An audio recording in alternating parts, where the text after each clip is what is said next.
I'm so tired of the same old people acting like they love me, but their hearts are filled with evil. I know. Saying they might ride or die, but they probably rather die than to stay by my side. Yeah, I know. These things I know. I own sound, don't you love it? Tupac free shit that reached the public. Still I believe my speech so deep that all my real niggas done it. Ass naked rhymes and these cash faking rhymes got me losing my mind inside the lines of these wicked rhymes. They will be a ghetto star coming up quick. Shit, what you heard? We be running this shit. It's plain to see. My whole damn clique shine bright. Always knew the real niggas are in this shit when the time is right. Now east to west is irrelevant. We're doing it worldwide. Similar to bitches, like girls they hide, they die slow. When I ride low, bumping this beat, I worry. All bitch made niggas coming for me. I rock 'em to sleep, then evade the cops. Never go alive. Rock 'em to sleep, then evade the cops. Still getting mine, living blind, search for salvation. Still got my back, but I visualize one nation. My work is done when my every election. So now, because they can't beat me, they got to do this smear campaign to convince public opinion that I'm bad for them. So you said 2 elections. You were first elected in 2021? No, 2013 was my first election for trustee. I was a trustee. I sat where they are. Right. That's why I know the law. Council. Yes. Elected mayor 2021. Yes. Term is 4 years? Yes. Okay. Plans of running for re-election? I'm running for both my seats. And I'm going to win them. So, and when is the election for Thornton Township? 2025. So those elections at the same time? They are. Bullshit. A bullshit. A bullshit. I could not be here breathing and be comfortable if I was really as bad as they was making it. You know, nobody could be around me. So for me to be this calm, I must have some kind of inner peace. And my inner peace is knowing that once everybody take the time to really see what type of person I am, you'd be surprised that I stuck around this long. I have to make the life that I do live as happy as I can and try to do the best with what I have. You know, live the best life I can live, be as happy as I can do. Nothing's perfect for anybody. I don't know. Swear, I think I figured it out. They don't want us redneck brothers and sisters and the hood brothers and sisters getting along. You know why? Because we'd be unstoppable. I'm telling you right now, we would shut shit down. Yes, yes, yes. You already know what we gonna do, y'all. Shut shit down. I'm gonna behave today. How are you guys? Blessings, blessings. Welcome to Uncensored Enlightenment Talk. And you're here with your host, Grace Levi. And I'm on my best behavior this week. Y'all want it? Y'all want the good? Y'all want the good girl? I'm doing good. I hope you guys are doing good, doing lovely. Dolton is on fire. Dolton is on fire. Dolton been on fire for a while, but there's been a lot of things happening this week. And it all stemmed from the Lori Lightfoot report, as well as the last Dolton meeting and that report in the special board meeting. It did lead to our special guest tonight. Let me put him on the screen. Hey, put him on the glass, y'all. Put him on the glass, y'all. Now, right now, we're going to, follow up with updates that y'all already have about Lacy Lewis losing his job. Y'all know I'm going to have to stick it to him because right now, he's home. He's mad as hell and he's tight. I'm going to need y'all to dance with me right now. Why are you detaining me? You about to lose your job. You about to lose your job. Get this dance. You about to lose your job because you are detaining me for nothing. You about to lose your job. You about to lose your job. Get this dance. You about to lose your job. I'm Martinez. You about to lose your job. Get this dance. You about to lose your job. Get this dance. You about to lose your job because you are detaining me for nothing. You about to lose your job. Get this dance. You about to lose your job. Get this dance. You about to lose your job because you are detaining me for nothing. You about to lose your job. Get this dance. You about to lose your job. Get this dance. You about to lose your job. Get this dance. You about to lose your J-O-B. You about to lose your job. Get this dance. You about to lose your job. Get this dance. You about to lose your job.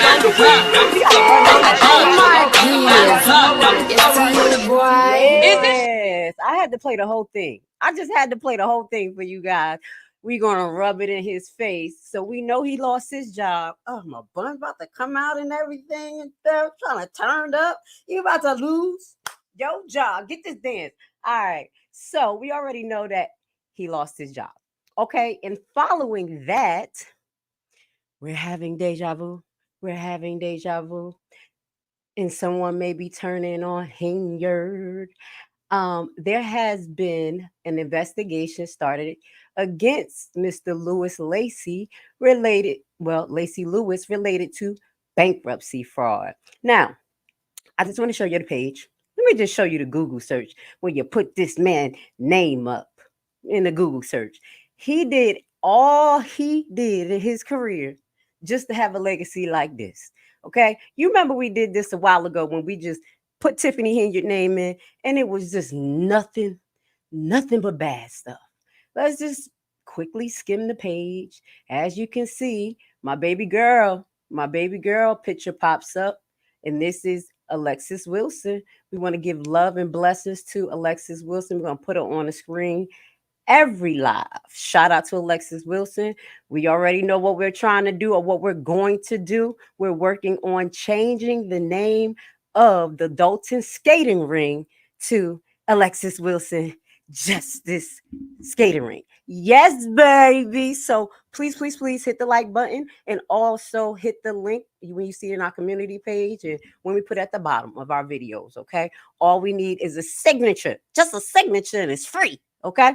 But that's one of the cases that he is actually connected to. And then we have a few more cases. But before we get to that, let's just continue to scroll down. And you see there's other cases that's connected to this person that we call Lacy Lewis. This man has caused way more than $33 million worth of damages, just without saying the numbers, because we're gonna save the numbers for Friday.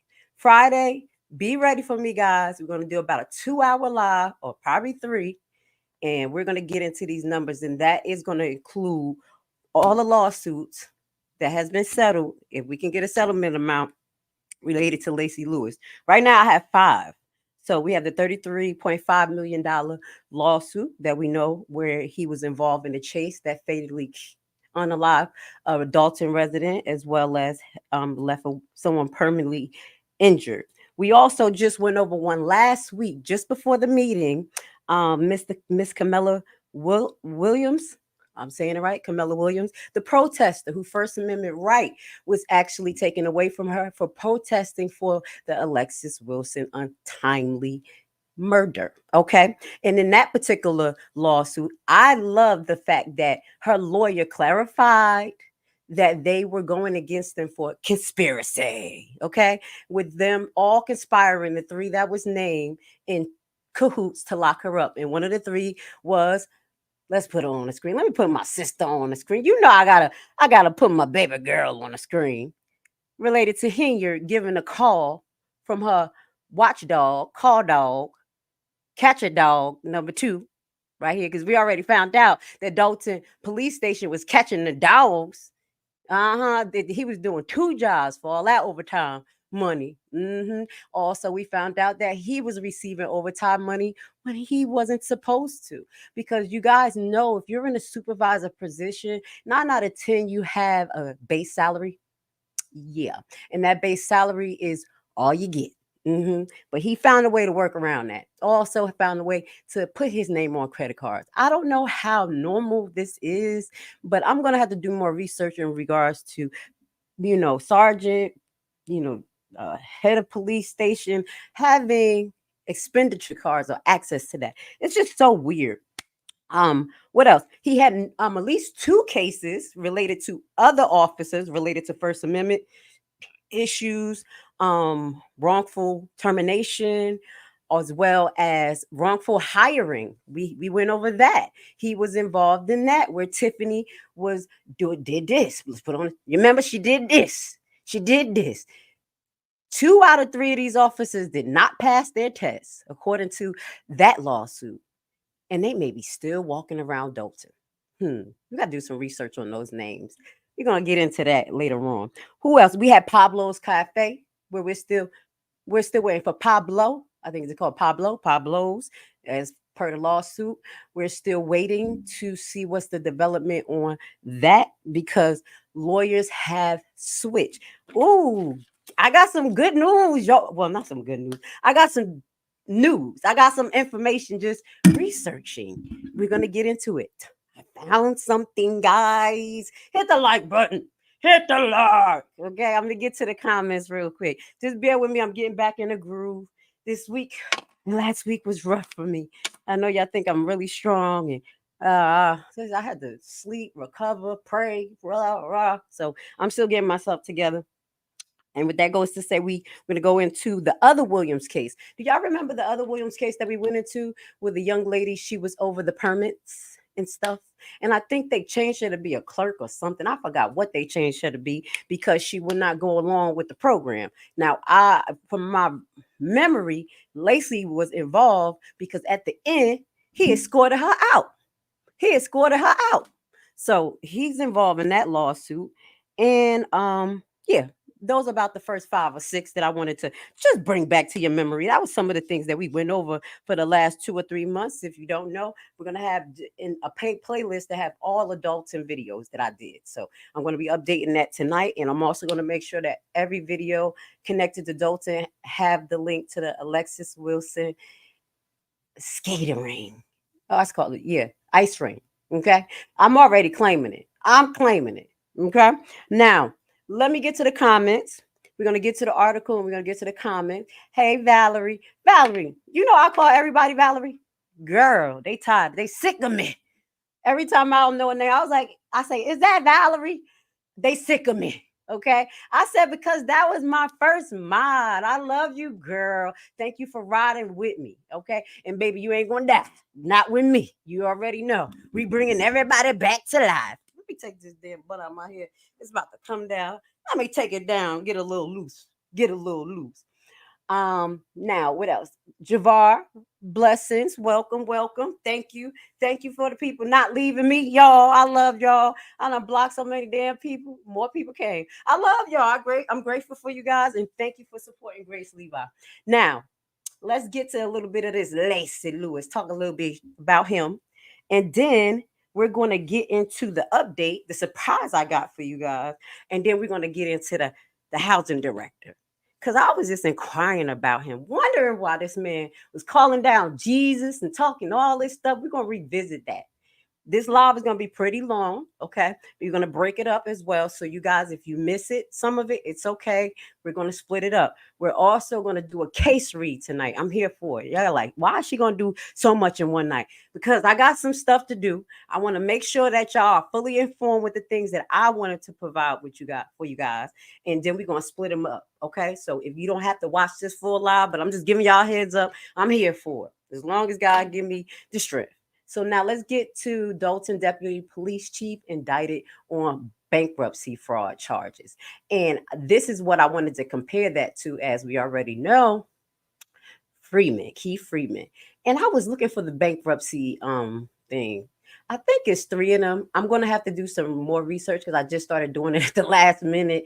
And I was like, is these 3 his? So I'm still looking into it, but I would assume doing the same thing that Keith Freeman did, filing a fake bankruptcy case, is a federal crime, unnecessary, especially because the way they was living and doing in Dolton. Because I just want you to keep in mind that there's a lot of other underhanded things that are allegedly going on.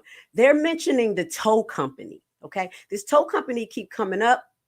We're going to do a video on the tow company. People have talked about the tow company, but we know that towing companies usually work hand in hand with the police station, not usually where they're supposed to work like catch dogs. But in this situation, because there's so much nepotism going on and crazy things going on, I do believe that towing company that the trustees bought up the last meeting, charging $500, $250, $175, different prices when your car there for one day or you get hooked on. Do y'all think that's connected to the Popo? We just asking some questions here, okay? Maybe we'll look into that for you, okay? And you said the Thornton meeting is July 16th? It is?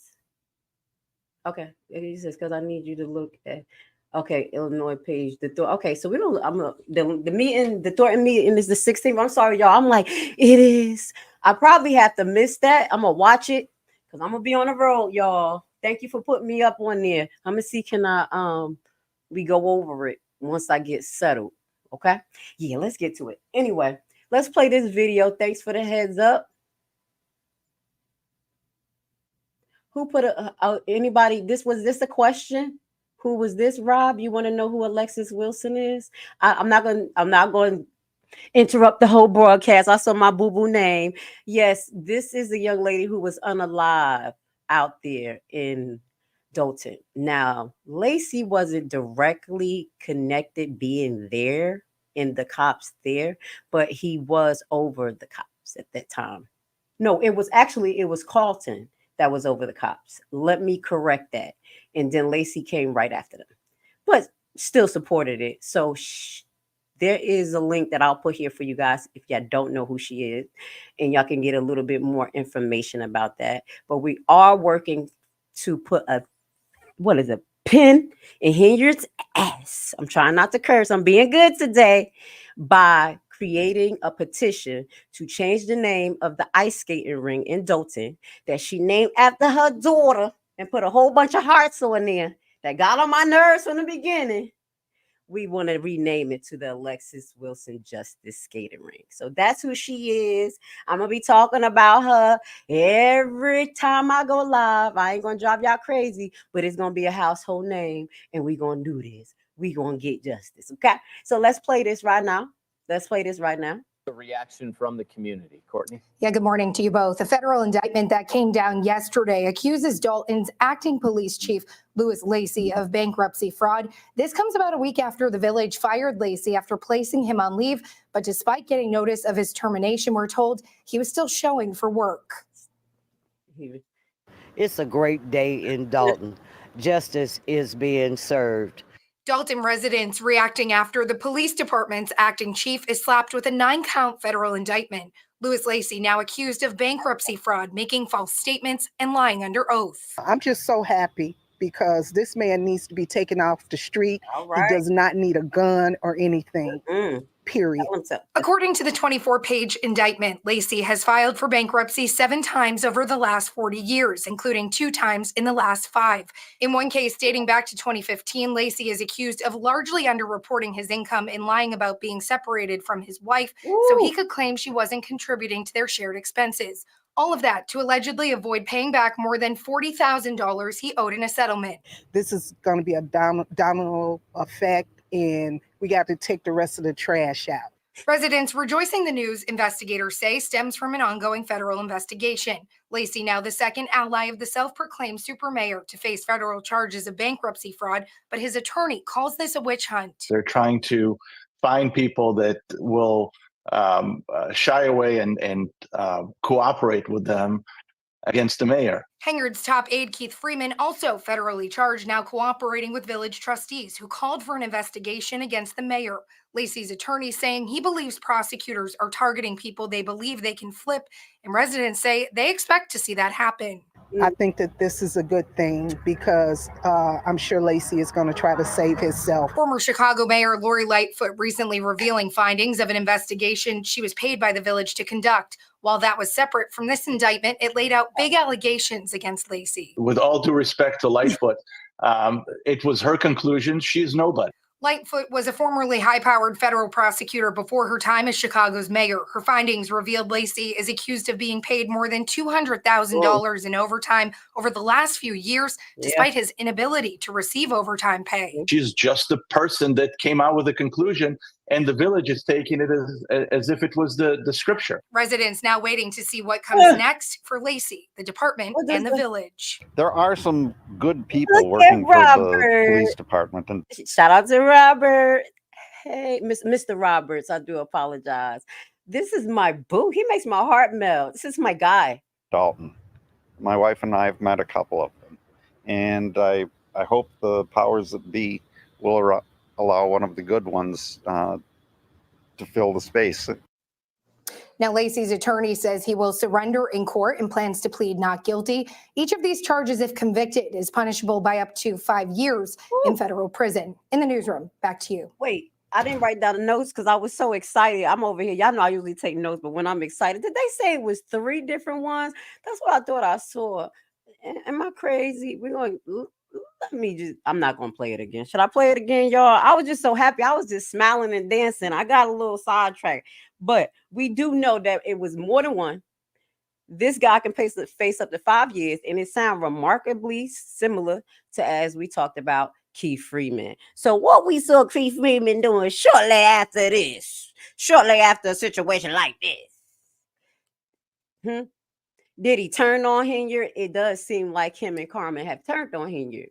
Okay, now this one was just out of the blue. I wasn't expecting this right here. This right here? Oh, nah. We were hoping and we were wondering why Lacy was still there and after all of this. But I think another thing that has helped is the people. Literally putting all this due information out there, continuing to push, ask these questions. And also, I think just that video too as well, and I have to say it, of him chasing after somebody on Facebook Live. That was wild. That was wild and unheard of. And that man didn't get reprimanded or anything for that. Literally. So we knew something was coming down. Something was coming down the pipe. So the FBI is using their usual tactics by coming after people who have done financial crimes, white collar crimes. Okay. Sounds a little bit familiar. So what they're doing is going to use their leverage, allegedly, again, and he gonna start singing like a birdie.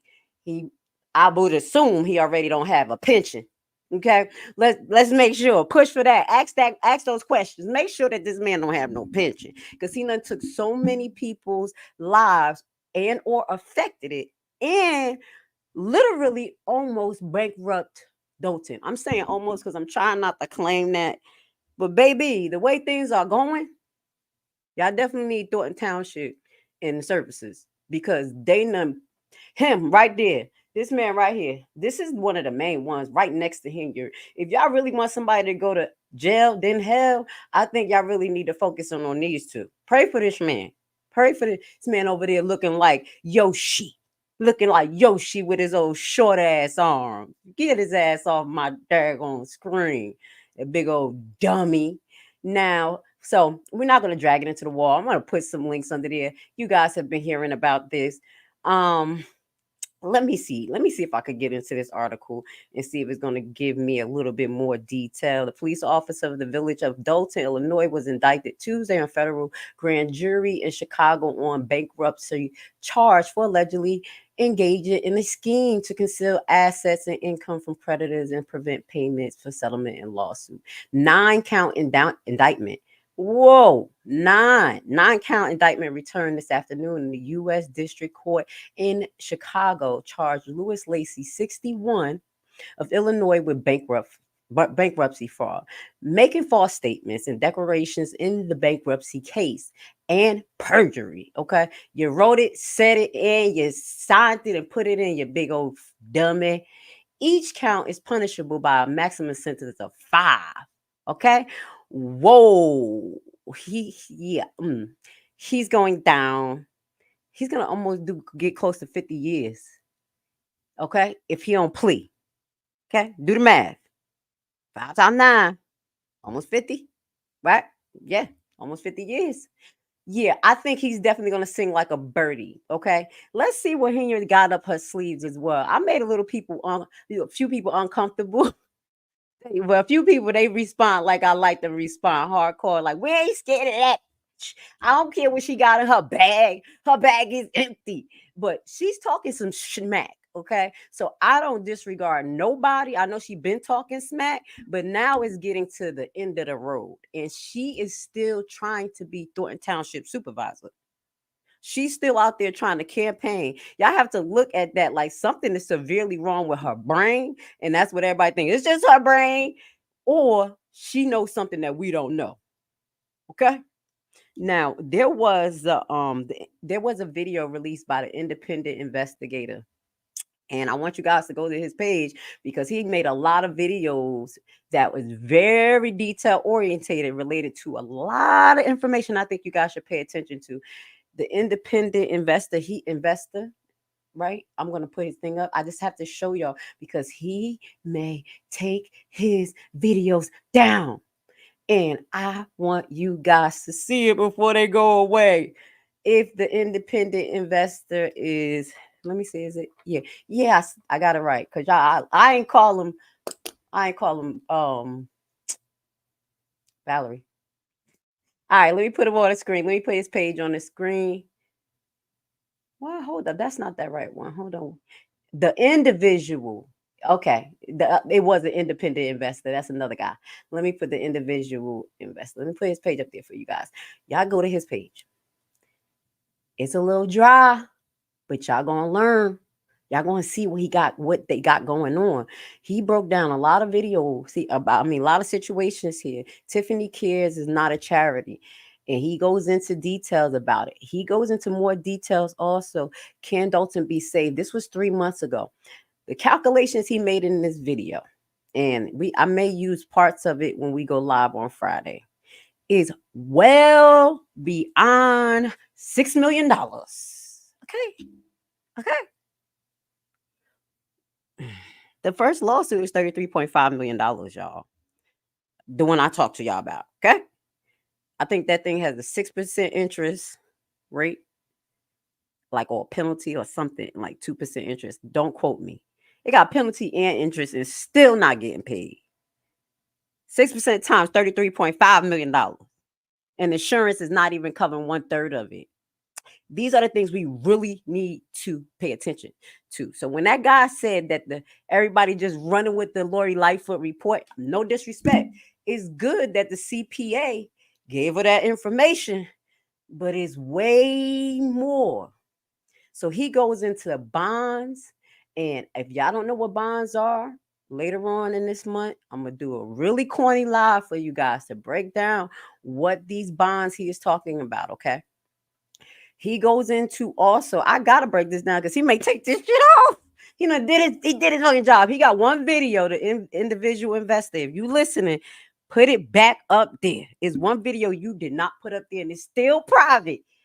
You know what I'm talking about. No bias. Let the people know what's going on, especially the ones who have the comprehension, the ability to comprehend, okay, the ability to pay attention. He goes into some of the businesses and why they got shut down.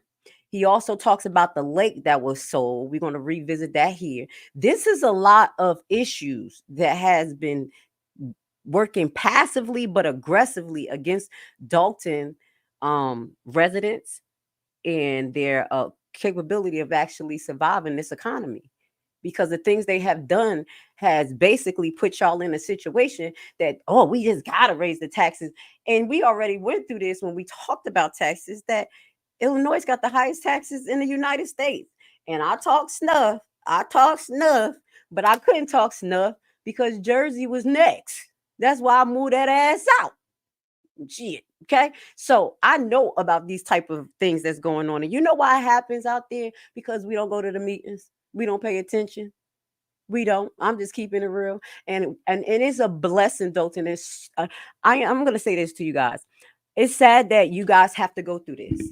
But since you guys have been going through this and this been going national and people just want it, do y'all know a lot of videos are popping up on YouTube at different board meetings and people getting locked up? Huh? Y'all gotta pay attention. I'm like, oh snap, they sent it off here. They even did it in Clayton County, up here. Clayton County. When we do our trending news, we're gonna go back to that, where that sheriff was tying people down to the chair. Y'all don't know. I was doing trending topics, tying them down to the chair. You came in for a traffic violation. They talking about you ain't. The guy was like, look, one of the guys who he locked up just to get sidetracked. He said, I got constitutional rights. You can't tell me I can't talk to nobody with phone. He said, well, you in Clayton County Jail right now. You ain't got no constitutional rights. Strap them down. So that type of shit is happening out here, with our police as well, and they turned up at the board meeting. And I think it was related to actually the taxes and some of the charges. So I just want you guys to know that y'all been amazing. Sorry that y'all really have to be the test dummy, but there are a lot of other counties and board meetings just, coming up in the algorithm. Maybe it's just because we're watching this, but I know people are standing up, they're recording it, and they're holding people to task. So I'm just gonna put his link there. I don't know this guy, but I know good work and I know non-biased. So yeah, check it out. Okay. Before he take it down. Because I think he doesn't really focus on this type of content that's so messy. But it was very interesting and it dealt with a lot of finance and stuff. So he also went into one more video that I want y'all to just know about, which he was talking about the idea of downtown Dolton being revitalized in the way that they were doing it. Okay. Now, the case that we get into today that involves the director of the housing department, that jigger, and a lawsuit involving the church. Is a church out there. Remember, I kept saying there's a lawsuit with a church.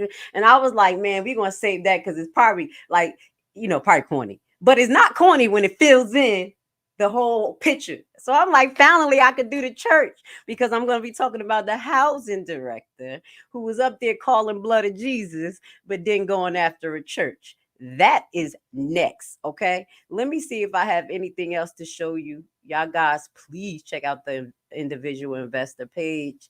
What is this? Okay. So this is what I found out. Now, y'all remember that we saw those two guys sitting next to Henyard, and everybody's like, who is that? Who is that? So I did make a post, and I know other people have talked about it. Here's an article: 2 criminal defense attorneys hired by Tiffany Henyard attended Dolton Village meeting. We brought that up in our last live. Now, there's a reason why I'm bringing it up again, because she always talking about Delgado.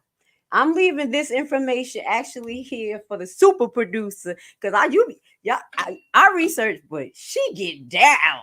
I'm ready. Okay. Some of these names, we're gonna research what let me just stop talking so fast. But if the super producer here, girl, I'm gonna say if you're not, I'm gonna send you these names, baby. I need you to research these people that I'm about to talk about, okay?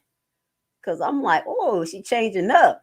Let's go. Right now, we are bleeding. This village is bleeding. If these residents knew the truth, they'd hit the roof. So another chaotic board meeting last night in Dolton. However, during that meeting, 2 unfamiliar faces were seen sitting beside Mayor Tiffany Henyard. Fox 32 has learned they are criminal defense attorneys brought to the meeting by Mayor Henyard, who is at the center of a federal criminal investigation. Dane Placco has the latest on the drama in Dolton.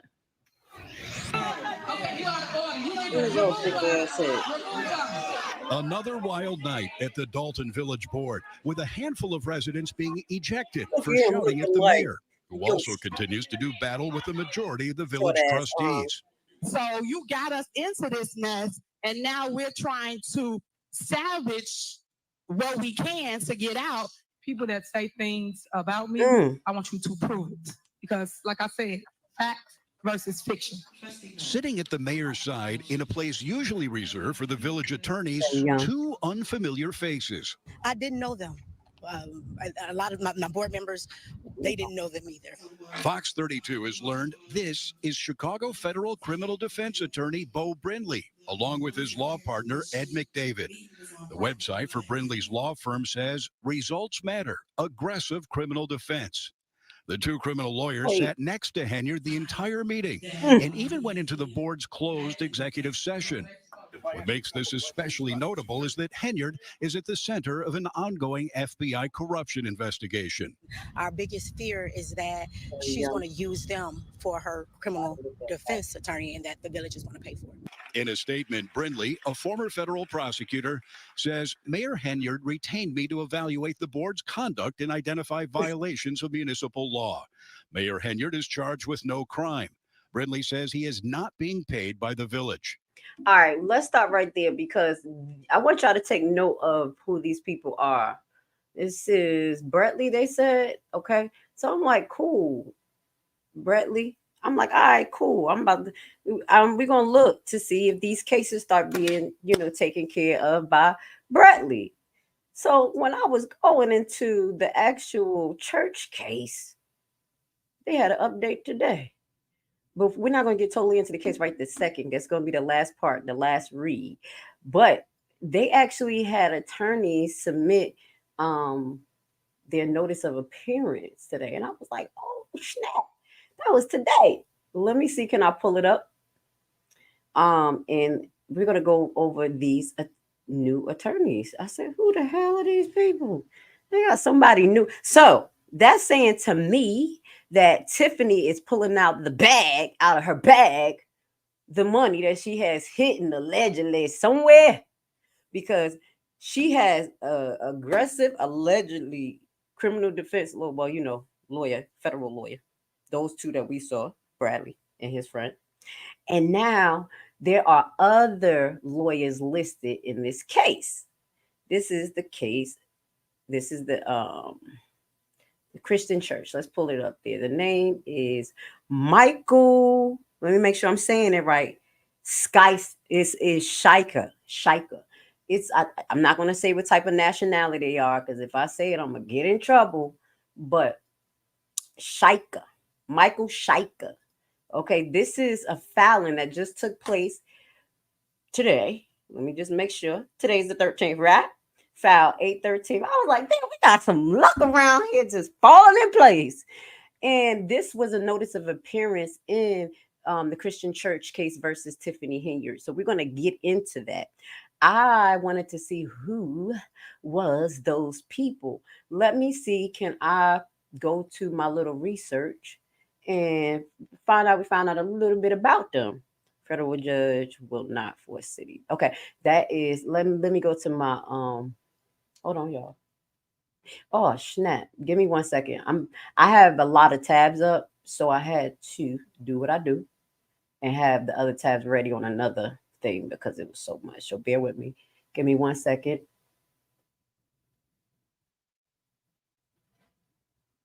Is this the lawyer thing? Yeah. All right, let's go.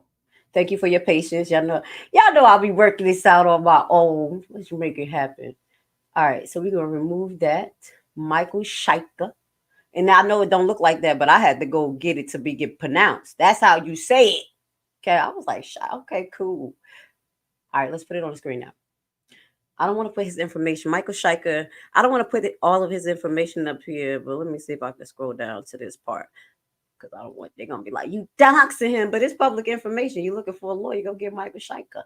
Michael Shika represents client in a variety of business-related matters and in civil litigation. Michael Shika holds a Bachelor of Science degree in mathematics and English from Georgetown University, where he was a captain of selling team. Okay.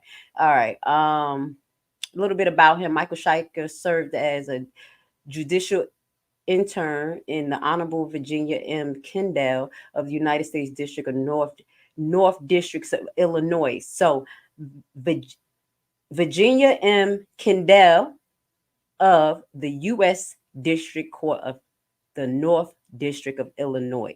I'm saying that because the super producer know how to get deep and find the connections between these people. We want to see if it's any connections to Delgado, because Delgado is a big fish. We cannot put that to the side, because if Henyard gets away with something, I believe it's Delgado that is covering her, in my opinion. Okay, that's why the super producer is doing these series on who is Delgado. It wasn't only about personality, it's showing connections, ticketing, possibly being connected to what is it? Go Speed. What is y'all's called out there? Tell me again, because out here it's called School Zone. And I'm researching out here because what we're going through is what y'all going through.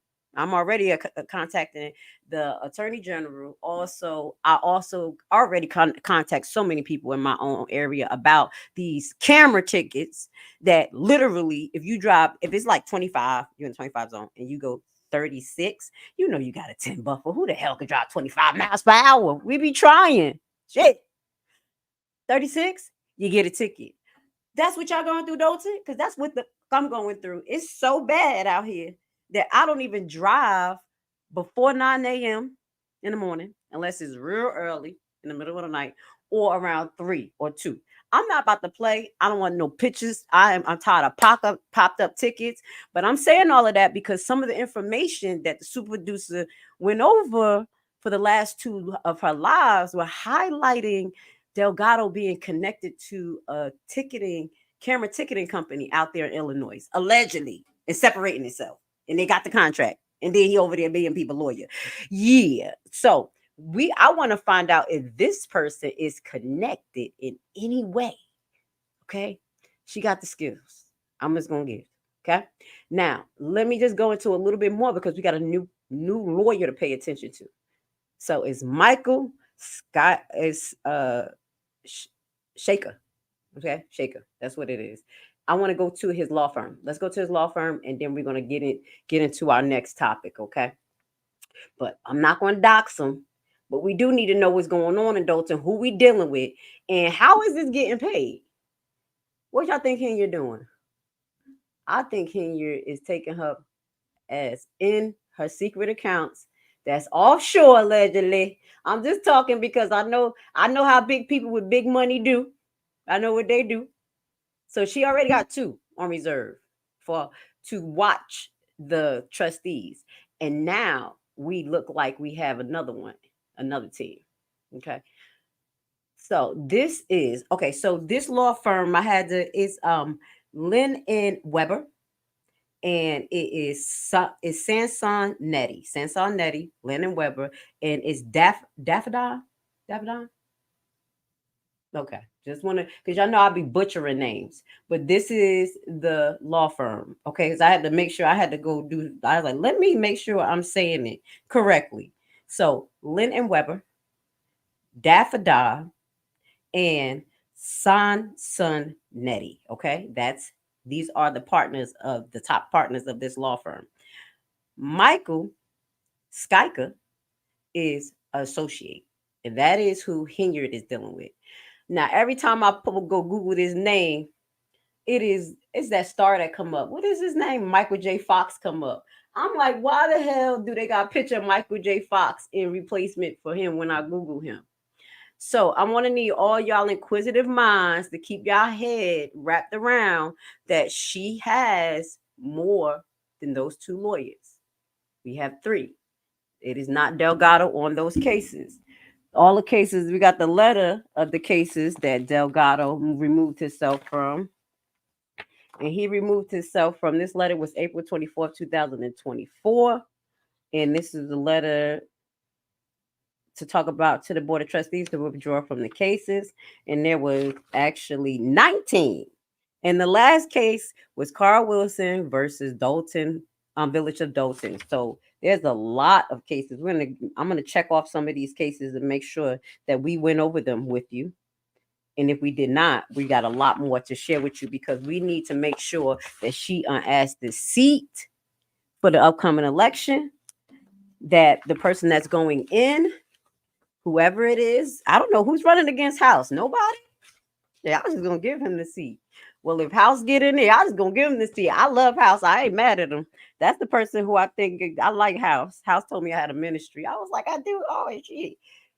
House probably be the mastermind and got me blocked. I'm just playing, y'all. I'm just cracking jokes. Nah, but y'all do have to hold these people to task. So that's why we're going over this. Okay. So we got 3 lawyers here. We got 3 lawyers. We're gonna share this link for you later on. And what we're gonna do is we're going to get into, I think I want to get into the house man. Let's see. Who is that? The Muffin Man. You want to see? The Muffin Man. Let me stop, y'all. I love y'all. Hit the like button. Thank you for coming tonight. Thank you for supporting Grace Levi. I see y'all making comments. Y'all talking to each other. Miss Lightfoot is not a joke. They will soon find out when she comes out of her dreams. Who will find out? Henyard, I'm just gonna say this, y'all. I love y'all. Shut up. She is doing something. She is, and I think she is giving grace to the trustees to give them a chance to fix things, as I mentioned to you guys. I would have wished that again, that her report would have highlight, and I'm not saying that word, highlight Lewis Lacy and the disparities he caused, and why it's going to be hard for them to get insurance, and also why they actually need to have different policies put in place for the police department in Dolton, because they have a gross problem of doing this. This is not just under Henyard's administration. This is a bad systemic problem that we're starting to notice in the background, and we're going to keep showing you. We know Illinois is allegedly very corrupted. Y'all babies are up in there, and y'all going to have to fight this corruption, or y'all going to be priced out of your house. Y'all going to be living in the streets looking for services. We're not doing that. So let's keep going. We're going to get to who is William Moore. Now, I don't got a picture of this fugly, but I'm going to put the video up. I'm going to give him the floor, because the last live, we can't listen to the whole thing, though. I can't deal with people who have the doctrine of the devils. Like, and I know you just doing wrong. Like, you talking about God, please don't do not believe in God because of people like this man. Please. We already know. They said in the Bible, there's going to be a lot of people prophesizing and a lot of pastors burning in the abyss. This jigger right here, when we get into why and how he connected to Henyard, you're going to know why his ass going to burn in the abyss, because he's terrible.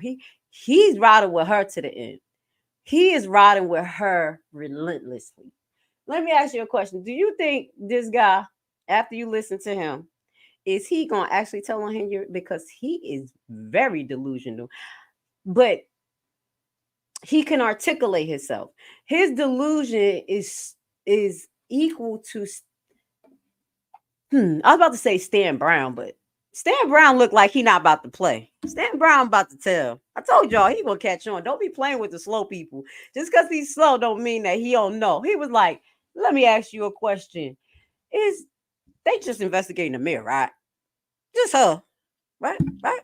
And when people start looking around like, I think that was a little wake up to Stan, my man Brown. Stan in my hair. Stan, when I want to list. Can I ride a bike? But I don't know. I was trying to compare the level of Williams, like their psyche, to see if he's that like off. But he may be just really spiritually blinded. Do y'all think he's gonna ride it till the wheels fall off and just go to jail with her? Because every time he talked, when I looked, he was batting for Henyard. He bats for Henyard. So we gotta look to see how much properties this man own out there in Dolton. If any Dolton resident has that information for me, make it easy for my research, let me know. Because he needs to be on the DJ list. Let me give him the flow. I'm going to just shut up and give him the flow. This guy, not for a long time, though. I can't mess with him. Good afternoon. Good evening, Mayor. Oh, fast forward. Trustees, to our board, I'd like to give my report for both departments, housing, as well as for building and permits. So I'll be at a high level. Hurry up. I'll start with housing report. For the month of July, we had rent of $45,505.50. We had 28 extra inspections at $6,480. 21 escrow checks deposited at $15,500. Is this the last one? $8,975. We go to property registration from here was $7,350.50. And yeah. Permits and building department, we had rent for the month of July at $52,000. Hurry up. And I can say, as the public heads, you can celebrate that because my God shall supply all my needs. Let me slow this down. Hold on. I'm sorry. Let me slow it down so you can just hear a little bit of his shucking and jiving. FBI, just listen, because he's stubborn. Y'all gonna have to get him right here. This neglect is stubborn. Going to church. I'm not going to God. Let me admonish you. No, look. Do y'all hear him talking about church? That's when you know that tongue gonna be cut off or burnt when he get to the pearly gates. Remember this, because we're gonna get into what he's involved in related to the church. Okay, out there trying to shut them down. Okay, trying to revitalize the Dolton downtown area without the people who've been there, and even the God-fearing people. No mercy. Let me give you one more minute of this guy, and then we're gonna move forward into some more connections in the roles that he plays with Henyard. This means are named to the leaders that's in leadership positions but are not true leaders at heart. Okay? And so I admonish you that you're going to be snared by the words of your mouth. Because the Bible tells me to touch not my anointed and do his prophets no harm. Okay, so I want to stop right there because he just got on my nerves. Ooh, caught a flashback. Guys, don't be spiritual blinded. I don't care if the person in leadership, in this shit, whatever shit. Question everybody's shit because they got a position. Question not my leaders. You stupid. God said, test the soul, test the person. Y'all, they teaching this is the doctrine of devils. He said, test the spirit. Okay? This one, he ain't right. We're about to show you how he ain't right. I can't even listen to him for a long time. He makes me sick. He don't even make me mad. He just turned me the hell off. All right, let's listen to the Dolton politician cancer charity got almost all of its reported money from taxpayers. How? Why would we bring this back up? Because this guy is one of the founders of this Tiffany Cares Foundation. So to my memory, it is him, Kamal, and two other people. I just remember those names off the top of my head. But let's get to this right here. Let's listen.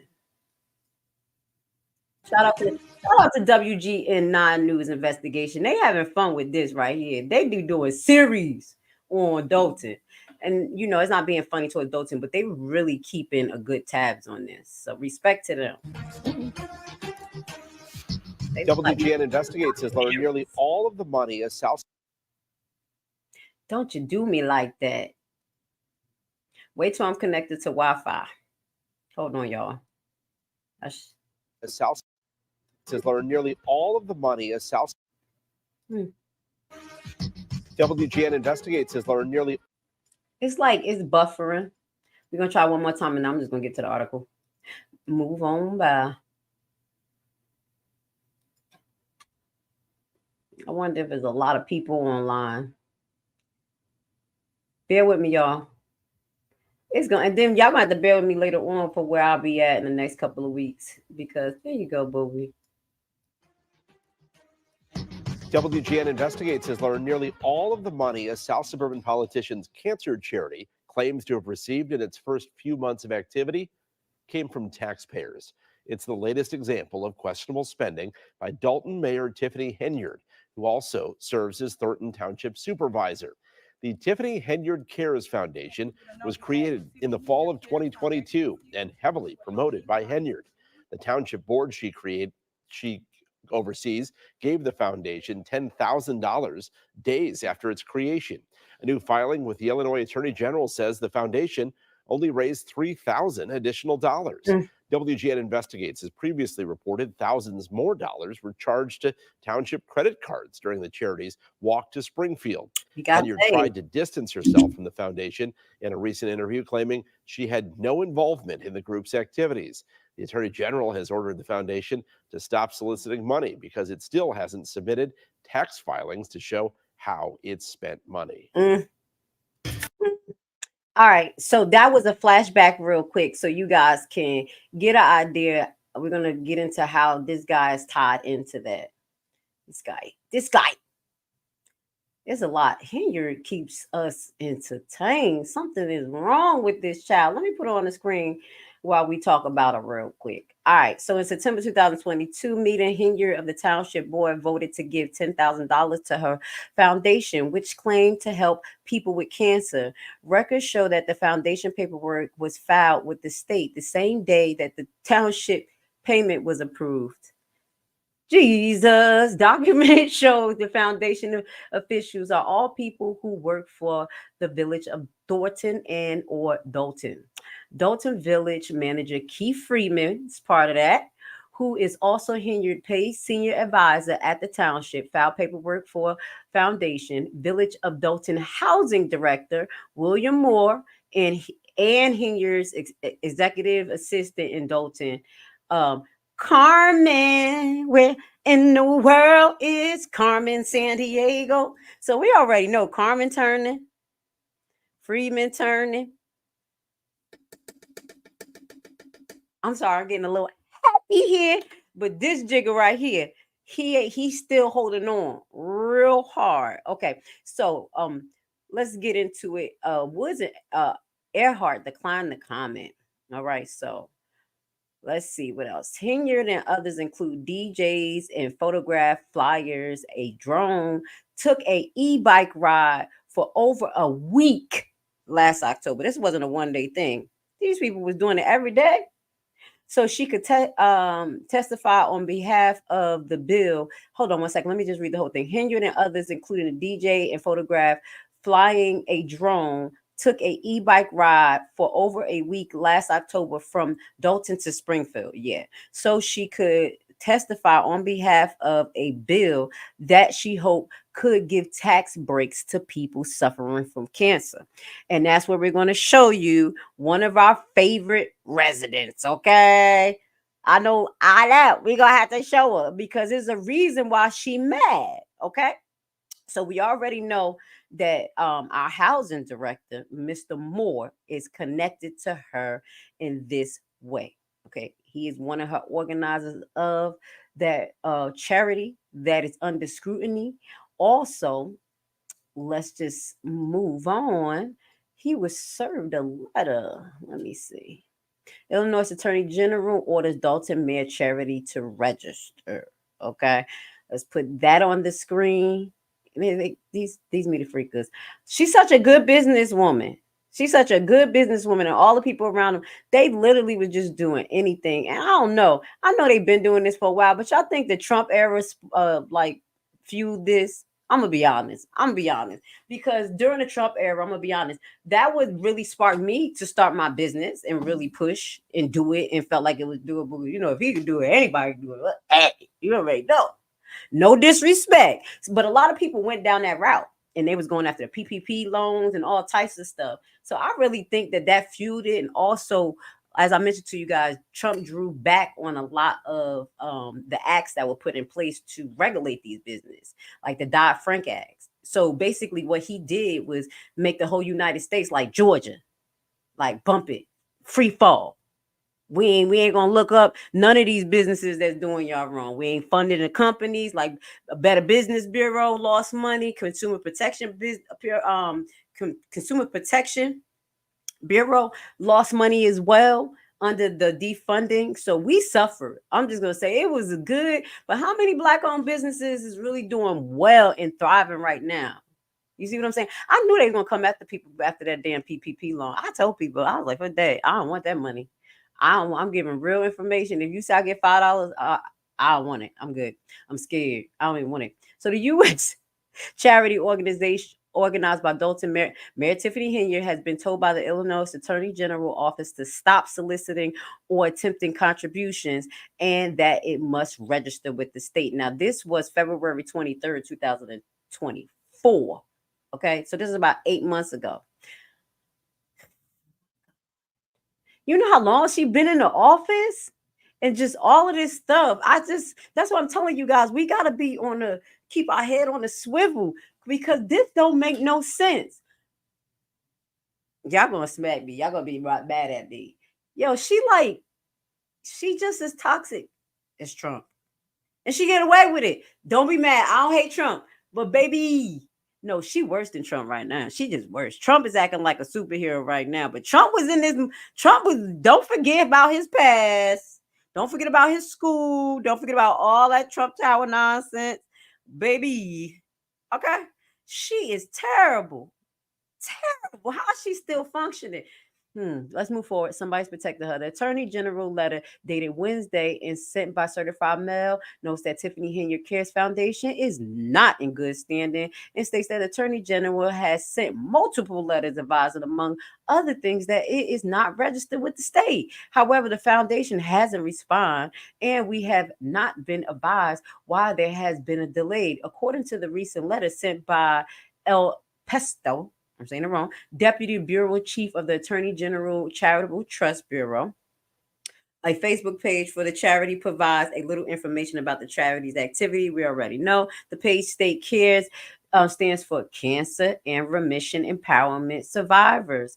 And there is a photo of Henyard, who is also Thornton Township supervisor. So he was served around February, well, as according to this article, I'm going to say at or around February 23rd, 2024. Stop collecting money. Now, if you go into the investor, the gentleman who I told you, the independent investor, he did a breakdown about this as well, about the CARES. I'm telling you guys, it's just amazing. He breaks this down in great detail and goes into, because things that I don't have to do because he did it. He went into the website. After a while, the website was just directing you to a page to buy stuff.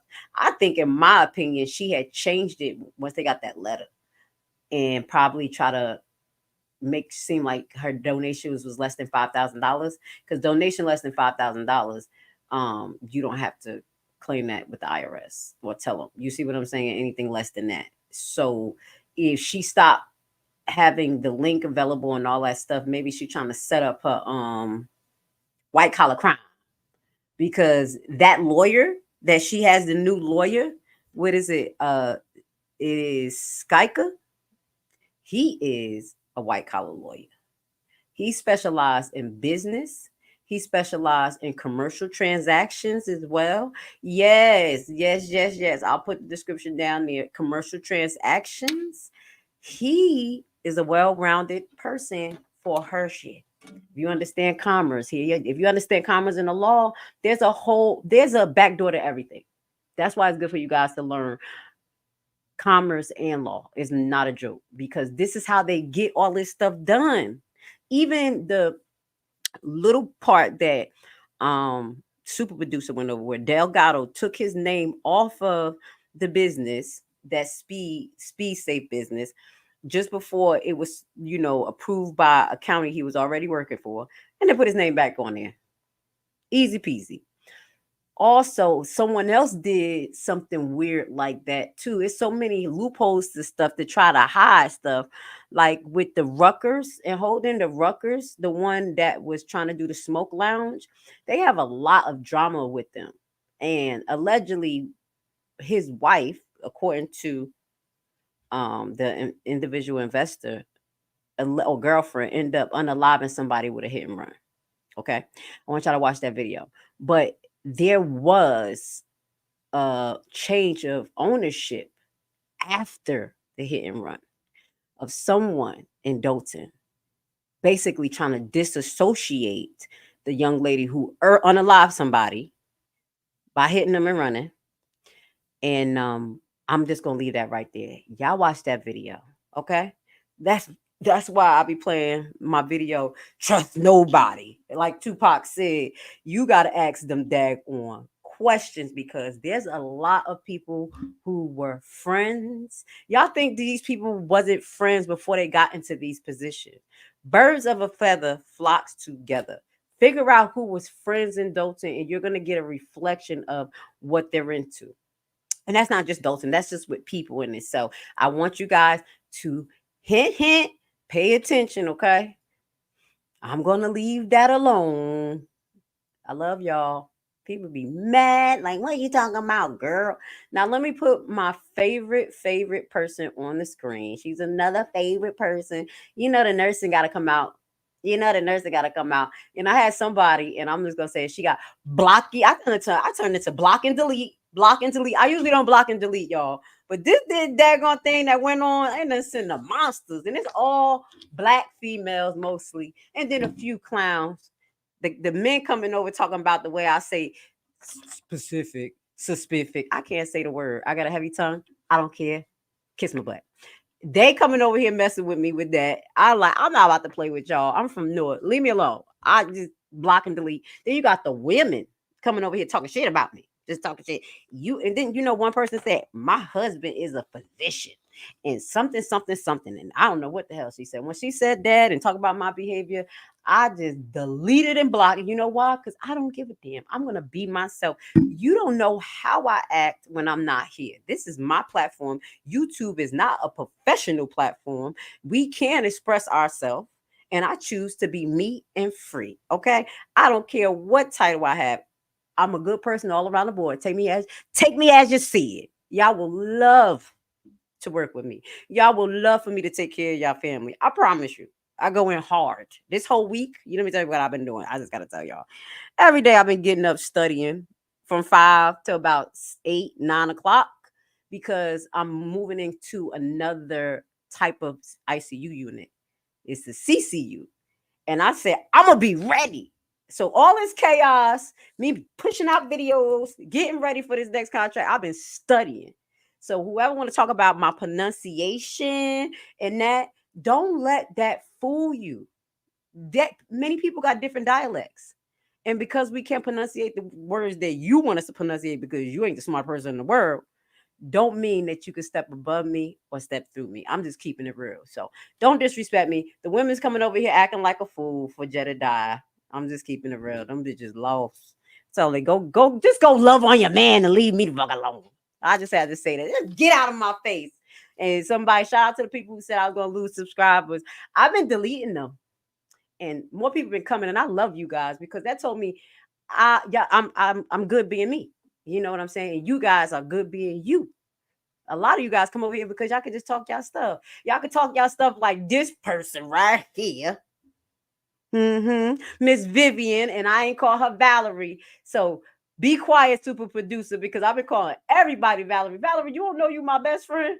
Everybody name, if I don't know, I'll be like, it's Valerie. It's Valerie. It's Valerie. So Miss Vivian Allen is actually the person who initiated the skate and ring petition. I am so grateful. She's amazing, and I hope you guys support it. Let's hear what she got to say. This is one of her clips, okay? I know she be getting on the mic, tearing shit up, but we got to give her the floor because we're doing a flashback on why the housing director is doing what he do and why people are upset with Henyard for this charity. I just want to flashback. She is the main one who's been telling you guys something ain't right, something ain't right. She's going to go down for this charity too, and the people involved. And they're going to focus in on him because he was the one that received the letter. Okay, Mr. Williams, his old stupid self. He's a fool. Let's watch her. Miss Vivian. Okay, God be with her, give her strength. You guys, it's not easy fighting a diagnosis like what she has. It is not, and she be up there giving the good work. They better talk about the way I deliver. Better not talk about the way I deliver. Look at this delivery. That's you look. All right, I'm cracking jokes. I just want to. Okay. All right. So, last time I came, I was kind of muted. Yes. So I just want to make sure that I'm not muted this time because. I just want to say one more thing, guys. She be muted. They mute her. I looked at a few other lives, and literally, she was one of the first person that went. It was quiet, like mute quiet. I said they really muted her, like video muted her, and that's the same thing that they've been doing to Cara, related to Alexis Wilson. So keep your eyes on this because these are going to be the things that's going to take Henyard down. Why are they muting them? Like they mute me, right? Like they said, blocker. I got to bring it up, y'all. I'm sorry. I'll leave it alone. I do want the mayor, Tiffany Henyard, to step down. I need Keith Freeman to quit today, resign, because you are not what we need for Dolton. I grew here, and I know you grew here too. You used to get bullied. So allegedly, let me say that. But I know you grew here too. However, you have messed up our town. I've been a resident in Dolton for over 30 years. Tiffany knows this because I'm sure that that's the reason why she didn't do what she was supposed to do. However, Tiffany, to everybody, every resident, I'm sorry. I apologize if I seemed irate. I had my radiation today. I have cancer. Of course I do. Tiffany stole money from a cancer foundation. How dare you? How dare you steal? And I helped you with your campaign. How dare you steal from us? I had to buy my wigs. Are you going to reimburse me for the wigs that I've been spending my money on? Now, I want to give y'all a heads up. I know sometimes because I be watching and some people be like, oh my God, she's so loud. Oh my God. Why she like that? You know what I'm going to tell you why she like that? Because she's going through pain. She's going through a lot. First, going through chemo and all of these type of treatments for cancer is very time consuming and very expensive. If you don't got good insurance, you're going to be going through the rigmarole trying to make sure that you get the right treatment based on your insurance. That's not a joke. Based on your insurance, the better it is, the better treatment. I had a family member that had some things that went on, and they literally got this top of the line type of new treatment that actually put her situation in remission pretty fast. You know, God be the glory. But that's what she was explaining to me. And I was like, oh, okay, I never heard that before. And I'm a nurse, but I don't specialize in cancer. So I'm like, man, I never heard of this. So it does depend on your insurance. So you need support. You're out of work, depending on what type of cancer, where you at, there's some pain involved. It's usually pain involved, okay? And you have to be on some type of pain medications. Those pain medications cause other things to happen. So her anger and her fire, for her to still have this fire is really commendable because it takes a lot, especially after treatment. When you after treatment, it's time to go to bed. Period. Point blank, period. Sleepy time. It feels, and I haven't had it happen to me, but me really being empathetic and watching my patients talk to them and they go through these type of things. This is like dialysis treatment. So if you ever had someone who got dialysis and how they be cranky and pain, all types of stuff, it's because of these rigorous, long, harsh treatments that they have to have. We're going to be doing just a special on her, probably 15, 20 minutes of Vivian greatest clips. Okay, we have to give her love, blessing, and support. She is the one that actually took my idea. I love it. I'm going to say it. Shut up.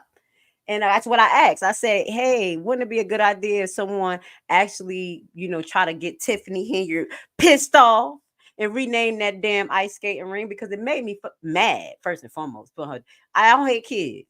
But baby, your daughter ain't do anything. And you sure enough tore up shit. I ain't beat. And then you got all these little stupid hearts up there. Take them off. That's what really pissed me off. I'm a girl. I'm a woman. But I ain't beat for that. That need to be universal. So I really support the transitioning of the name of that facility, in which in one of the articles, I should have read it, she took a lot of unauthorized money to do that. Okay. She took a lot of unauthorized money to make that skating ring. Okay. It needs to be donated back to the people that has been harmed and allow the residents to enjoy it, because at this point, they don't even want to go to that skating ring. They don't even want to have no damn parts to that skating ring. So let me just put this on the screen real quick. This is the petition, and it's going to be in the description, and is in our community page. All we need is a signature. All we need is a signature. I'm soliciting signatures. Yeah. Yes, I am. This is my baby girl. I love her. I don't know what's wrong. I done fell in love with this baby girl. I pray for her and her mama. We just gonna keep on fighting. Look, one step at a time. This is justice to me. And I think this is justice to her mother, not speaking on behalf of her, but this is a step towards justice. To go to this skating ring that we know funky ass Henyard stole the money from the people to build. And it actually to highlight someone who lost their lives to the Dolton police, that will not only remind people that something severely was wrong, but there is room for justice, and that you guys can enjoy life and have fun the same way Alexis Wilson likes to do, or what she used to like to do. I got to know, just some things about her, and she seemed like a very fun and amazing person. Like, just, we gonna go out, we gonna make something happen. As per her mama. So she was a good spirit. That's what I believe. And she was a baby. Okay. So that's where we're going to go right there. Now, but what we're going to do now is we're going to kind of switch the mode. Just know that this live is going to be long, and I'm going to break it up. This is a trending topic, but it has to do with Illinois. Okay. Y'all have the DNC coming there, right? Y'all got the DNC coming there. Let me move some of this stuff up and make sure there has been some warnings about what may be going on in the DNC. Let me keep this up because this is the church one. Because where we're going to go back to the church one, the last thing we're going to do here is I'm going to let AR read the church the church lawsuit to you guys. So that's going to be a good breakdown of what happened with the church and how they basically try to steal property by rezoning the downtown area. That is what is the basis of the church lawsuit. So we're going to get into that. But before that, let me get my stuff together. Please hit the like button. And then before we get to this trending topic, I'm going to get to y'all comment. This topic is very important for you guys because I think nobody has really been paying attention to it. And it's because they keep us blinded and we think it don't affect us, but baby, we in deep doo-doo because come on. Where these people going? They went to our communities first. And now they going to the damn suburbs. All right. And who I'm talking about? The migrants. Chicago's having a problem. Illinois is having a problem, just like other states, with the migrants. Federal judge will not force city to change protesters' route for DNC. Now they're saying that it's gonna be protesters out there. You know, basically what happened during the Black Lives Matter movement, y'all. How they infiltrated the protest. We're gonna talk about that. Let me just get to the comment. I don't hate Trump, but I sure hate his actions. I agree. Tiffany said someone that worshiped her just said Tiffany name for her face, but she has nothing to do with it. She's a crazy. Let's read that again. Tiffany says someone that worshiped her just used Tiffany names for her face. Or her face, but she has nothing to do with it. She's a crazy chick. Exactly. I had to reread that, y'all. Please bear with me. Been a long day. Could be me, could be you. Let's keep it moving. Hit the like button. Everybody hit the like button. Grace Levi's here. Welcome to the Levi family. You guys are part of the Levi family. What we do as Levi's, we literally heal, we teach, we learn, we educate, we have an open mind, and we slay demons. That's what we all do, right, y'all? We kick ass. That's what the Levi family stand for. Let's move on. Oh, thank you. I love you. I appreciate you. I appreciate you. Girl, you say swag. That's so weird. Because I was like, dang, where I'm going, I'm probably none. Y'all gonna see. I'm making some moves, and I hope I don't take into that whole environment. But I know I'm going back to where I love. But I'm not. I don't know. I appreciate you guys. I appreciate you. Okay. Some people need to pass out urban dictionaries when they speak, and they have the nerve to speak about you. They are silly. Thank you. Actually, the English language is fucked up. It's stupid, honestly. I'm just gonna be honest. In a lot of different places, just like in other countries, we all have different dialects, and that's what people not taking in consideration. Dialects and household norms. So I grew up where people were speaking Creole and English. I was in Newark, where Newark is hood, and Ebonics literally blew up out there, where people just making up words. We came up with the Urban Dictionary. So, some words I won't pronunciate like y'all, whatever. I don't give a damn. But when I put pen to paper and I have to handle my business, like I said, I'm good on paper. It is what it is. All right. I love you too. This is Neighborhood TV. I'm gonna check you. You got a page? I'm gonna check you out. I got a lot of comments up here. I'm gonna try to get through it. All right, let's move on. I'm sorry, y'all. I want to move on because I got more stuff to show y'all. We're an hour and 13 minutes into this. Now, this is what I want y'all to know, that when the DNC come, they may start protesting. Now, what I think is going to be the issue is going to be something similar to what they did to the Black Lives Matter, and that's infiltration. These people have political agendas. And when we listen to the other video, y'all going to be like, oh, shit. It get deep. These people send people to infiltrate our protests, all types of protests, to change the narrative, heighten the intensity of the protest, to destroy that area, cause more issues for the people, and spiral us into more dependency into the system. That's what I noticed. It'd be like, yo, we be here fighting for something, and all of a sudden, I know it ain't us going to the stores in our own area, busting up stuff. They blame Antifa. they blame other people. But as I said, when I was down in Atlanta, I saw a lot of other people down there of other ethnicities that I didn't think they had the same agenda, and they was inciting the police like they was on some BS. So let's just watch this real quick. This is a 2-minute video.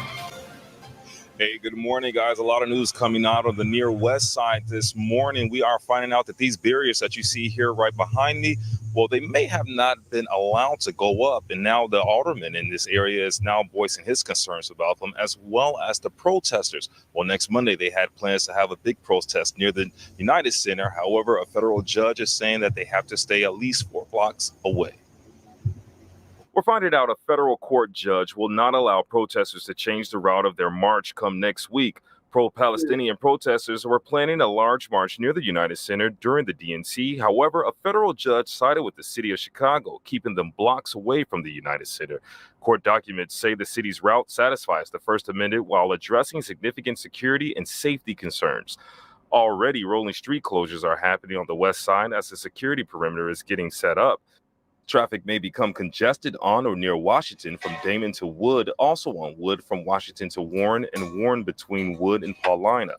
Parking restrictions are also in effect in these areas around the United Center, but frustrations are mounting.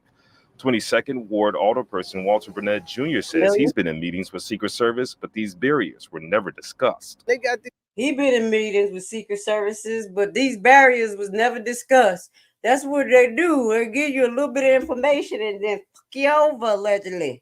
Let's listen. These things blocked off all the way from Ashland almost to Weston, from Lake to Jackson. And I say, we never told, in all those meetings we had, we never told anybody that was going to happen. And he's like, that's a mistake. Whatever. The parking restrictions are causing problems for people who live here as well, like 66-year-old Sandra Blakeney, who uses a walker to get around. But it's going to be difficult for my kids to come and see about me, about me being on a walker and everything now. Jamie going to be cut off. I can't even go to the doctor that way. So basically what they're showing here is that they lied about the setup. This is just the beginning. They lied about the setup and how far the barriers is going to be. I'm going to give y'all a heads up. Allegedly, when Camilla came to Atlanta, this was the juice on her. They said that what they did was move all the homeless people, scoop them all from the streets, and brung them in to her actual whatever she was having to make the crowd look bigger. Okay, fed them, gave them some water, some juice, and let them roam around and make them look like there was a crowd here to see Camilla, because it was not us. I'm just going to be honest. So that's some of the tactics that they use. Also, as of what I mentioned, in this particular situation, we have people who are saying things and seeing things when it comes to migrants. We're going to get into this video. Now, we're not, the title is alarming, but I don't want y'all to look at the title. It is one of the channels that I like to watch. I watch a lot of different channels. This channel I started watching during the 19, okay? They were some of the people who were able to actually even have content that was telling the truth. I don't even know how they made it this damn far. They got a covering on them, okay? Now, in this particular video, I'm gonna take the name off. They talk about what's going on. It says Trump warns ahead of DNC in Chicago. So allegedly, there is some intelligence going on that they're going to be mass protests and riots. And that's why they allegedly set up the barriers out there. Now, these protests and riots, they're saying, we're going to let this play and we're going to stop it and watch it together. This is is this 20 minutes? We're going to try to do it's so dope that I think we're going to end up watching the whole thing.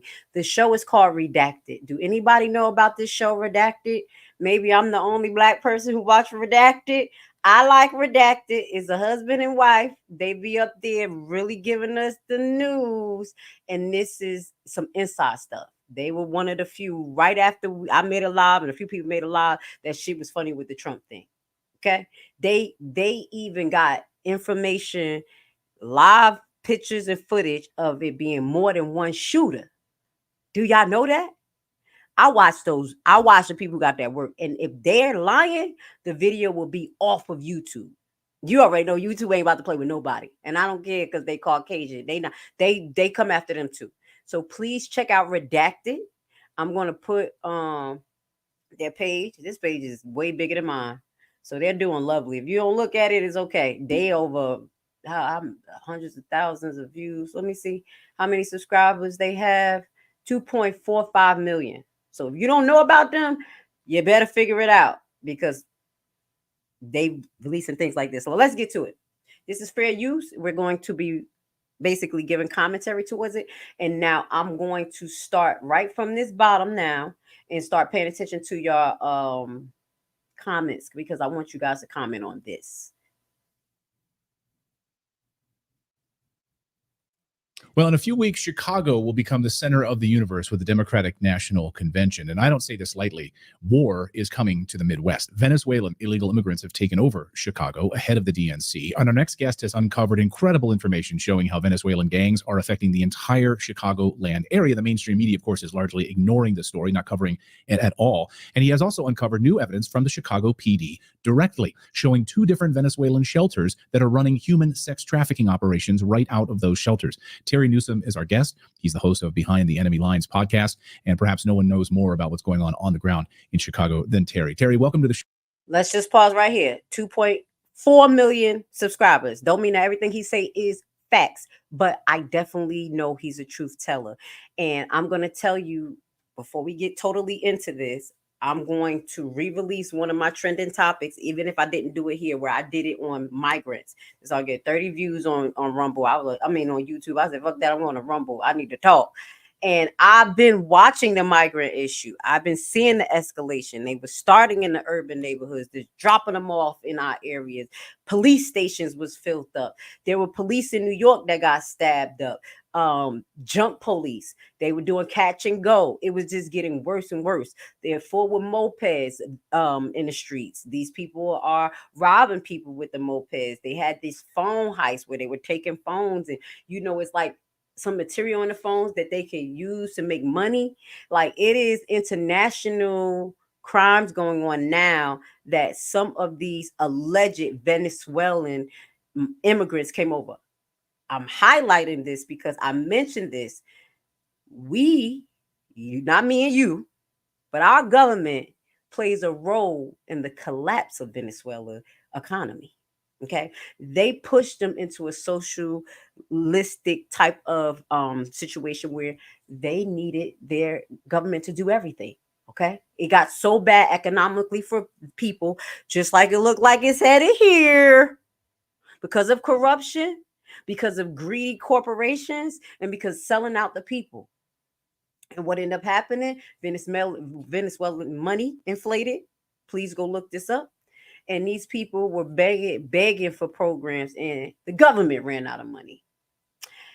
They hate us. It's not a fucking joke. They have gangs called MS-13 and other type of gangs, but they pretty much fall under that blanket, where they do worse things than our gang members. And I'm from Newark, and I ain't never scared. But when they came to Newark, and they did what they did, that's a lie, because I've been a nurse for 11 years. So it had to be 14 years ago, 13. I know that it was it had to be. My kids was younger and we was out there still. And they unalived some teenage kids inside of a playground, literally for no reason. And the assumption of the reason that it was actually a ritual and or ceremony for initiation. They don't play no fucking games. Even though we used to talk like you got to get jumped in, sexed in. I'm just keeping it real. These hood shit, we don't have the mentality like these migrants. I'm trying to explain to people. We bad. We talk a lot of shit, but they chop it off heads. I'm dead serious. I'm from Haiti. So I've been trying, but I'm not from my family. I'm a first generation here, but back and forth. I'm trying to explain to you guys that you guys need to expand your horizon, be aware of what's going on around you as well, because some of those resources, and a lot of resources, is being allocated from our community And now suburb community, because you're going to hear what they talk about here, they dropping them to the suburbs. And I said, go ahead and think that they are not going to relocate these people to the suburbs. And then these immigrants are going to look at these beautiful homes, people doing their thing, and they are lawless. Some of them are lawless. That's why they have laws called femicide. Does that make sense? Did you ever heard of femicide here? No, because we don't have a high rate of killing or unaliving women, raping them, depriving them. This has been happening in New York, Chicago, a lot of urban neighborhoods where these women are being viciously attacked, I apologize, in the streets, broad daylight, or half a dark, on camera. One of them was terrible, literally the woman for a few minutes. They dragged her, put a belt around her neck. I'm telling y'all the truth, because y'all have to pay attention, not to just the immediate things. Pay attention. I don't want y'all to be like, oh my God, all migrants, because the scary thing is that there's a melting pot. So it's really hard to distinguish who is what, especially in New York. You know, it's bad, Boricuas. So it's like right now, you like, damn, which one of you, unless you listen to their psyche, and then we're going to know who American or not. You better pay attention. So this guy did this bad thing, put a belt around her neck. You see it in the camera, drag her behind 2 cars, literally for a few minutes. Arda raped her. I didn't meant to say the word. Arda, and then robbed her. He was so big and bad for that. This is the psyche of some of them. This is ruthless. Even I know if I go to Haiti, I gotta move right.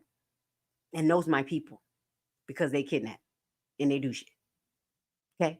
And the law is lawless. And it's lawless. This is the frame of mind. So guys, I wanted to share that with you. This is my experience. This is what I've been paying attention to in the background. And we've been blinded. But there's a lot of council meetings that's going on in Chicago, other places where Black people standing up. They like, no, wait a minute. This ain't right. They taking our resources. They said they had warming buses out there in New York and Illinois, and warming buses couldn't be used for the veterans and the people outside. Now we're going to let this play. That is my intro. Let's just go. Show, great to have you here on Redacted. No, thank you for having me, Clayton. I appreciate it. Well, and I appreciate all the work that you've been doing. And of course, you've been working very closely with our good friend, JJ Carroll, and really painting a picture of what's happening in the Midwest. You know, a lot of people think of what's happening at the southern border. They look at those images at the southern border and they think that's where it's happening. But Chicago has really become ground zero for the illegal immigration disaster in the United States. Can you kind of paint a picture of how bleak it is? Yeah, sure. You made a great point there about Chicago being ground zero. So say if Trump wins and he stops everything at the border, well, we're just getting started in Chicago, Clayton. You know, I mean, it's just the damage is done. They're already here. They're being spread from Chicago beyond throughout the Chicagoland area and the state of Illinois for that matter. And, I first became aware of it in December. I live in the western suburbs. There's train tracks that go from all these different western suburbs into the city of Chicago. So after Brandon Johnson came up with this idea to say he was going to impound the buses if they got dropped off in the inner city, they just started dropping them off at the suburbs. And mine was being one of the first ones. You see how policies can change and laws can change in your local municipality. And it was stopping them from dropping the buses there because they was finding the buses. So the buses said, fuck it, we about to just take them to the suburbs. That's 5 blocks down. Check it out. And they would drop bus loads off. So I would get calls from the community folks and I go there and I start, confronting them, or I don't say confronting them, but I'd film it and so forth. So the first bus, it was probably 75% men with a mix of families. The second bus was like 95% men, military age men. One of the first. Sorry, I didn't see this question. Did they get that YouTuber back from Haiti? Yes. Basically, they entrapped him. Once he paid for his stuff, paid the kidnappers, then the people in immigration didn't want to let him out, and he had to pay more money. My last understanding, I know that story too. They finally let his ass get free. He had to pay some more money. That's all they want. They want more money. They're like, nope, I don't care. You just got kidnapped. Now you can't leave the country. And yeah, ain't that fucked up? That's the mentality. He's free now. He spent a lot. Things one individual did as soon as he stepped foot off the Mexican border into my community is flashed the Tren de Largo gang sign at me. Proudly flashed it at me. And at that time, I knew it was a gang sign, right? You don't have to be, a law enforcement. I knew it was a gang sign. I just didn't know what type of gang sign it was at that time because it was in December. It wasn't until January, if you remember, the New York Police Department, a cop was beat up by 6 of them, and the guy gave the finger. And then all of a sudden, the reporters in New York said this is the violent prison gang. I'm like, oh my God, this guy's got the tats to everything. So I'm like, that guy is Trent Alargua, and he was bragging about his gang coming into Chicago. Within 20 feet, he got off the bus. So Wait, y'all, did y'all listen? Because I know I'm making faces. I could distract y'all. He said as soon as they got off the bus, they were saying V. They were throwing up V. Y'all thought them 6s was something?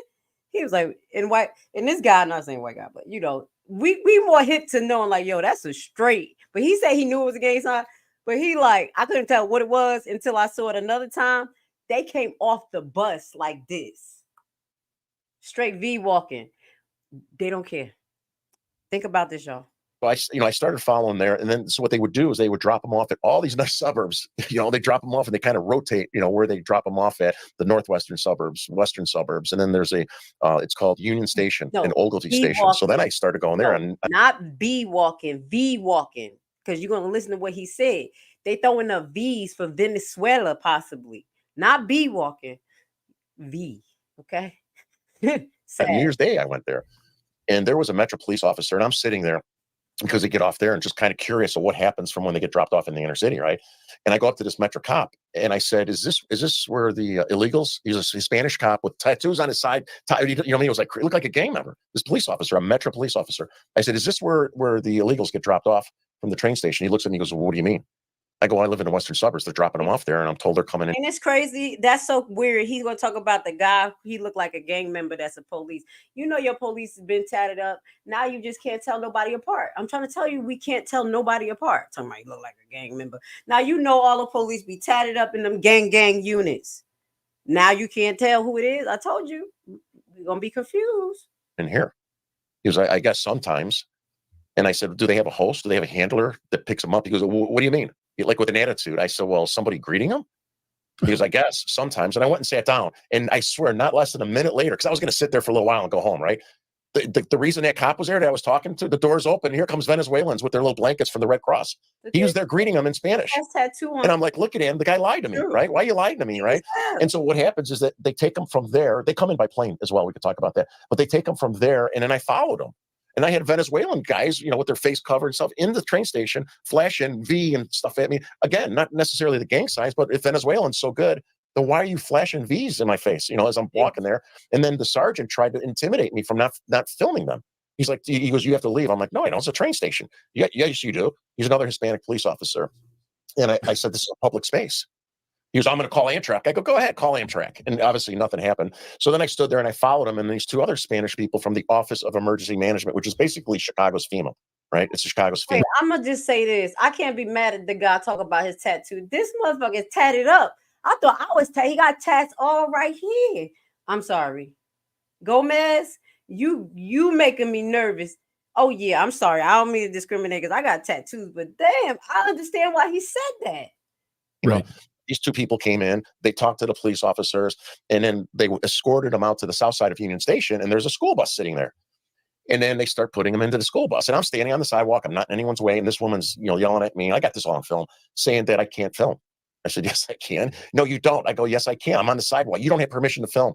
The city has a contract with the bus company, and there's no." I go, it doesn't matter what contract. I'm standing in the street." Then she went and got the same 2 cops to come, and they confronted me, right? And he goes, "Well, how would you like it if your children were being filmed?" "I would be upset." I go, "I wouldn't smuggle my children into a country illegally," right?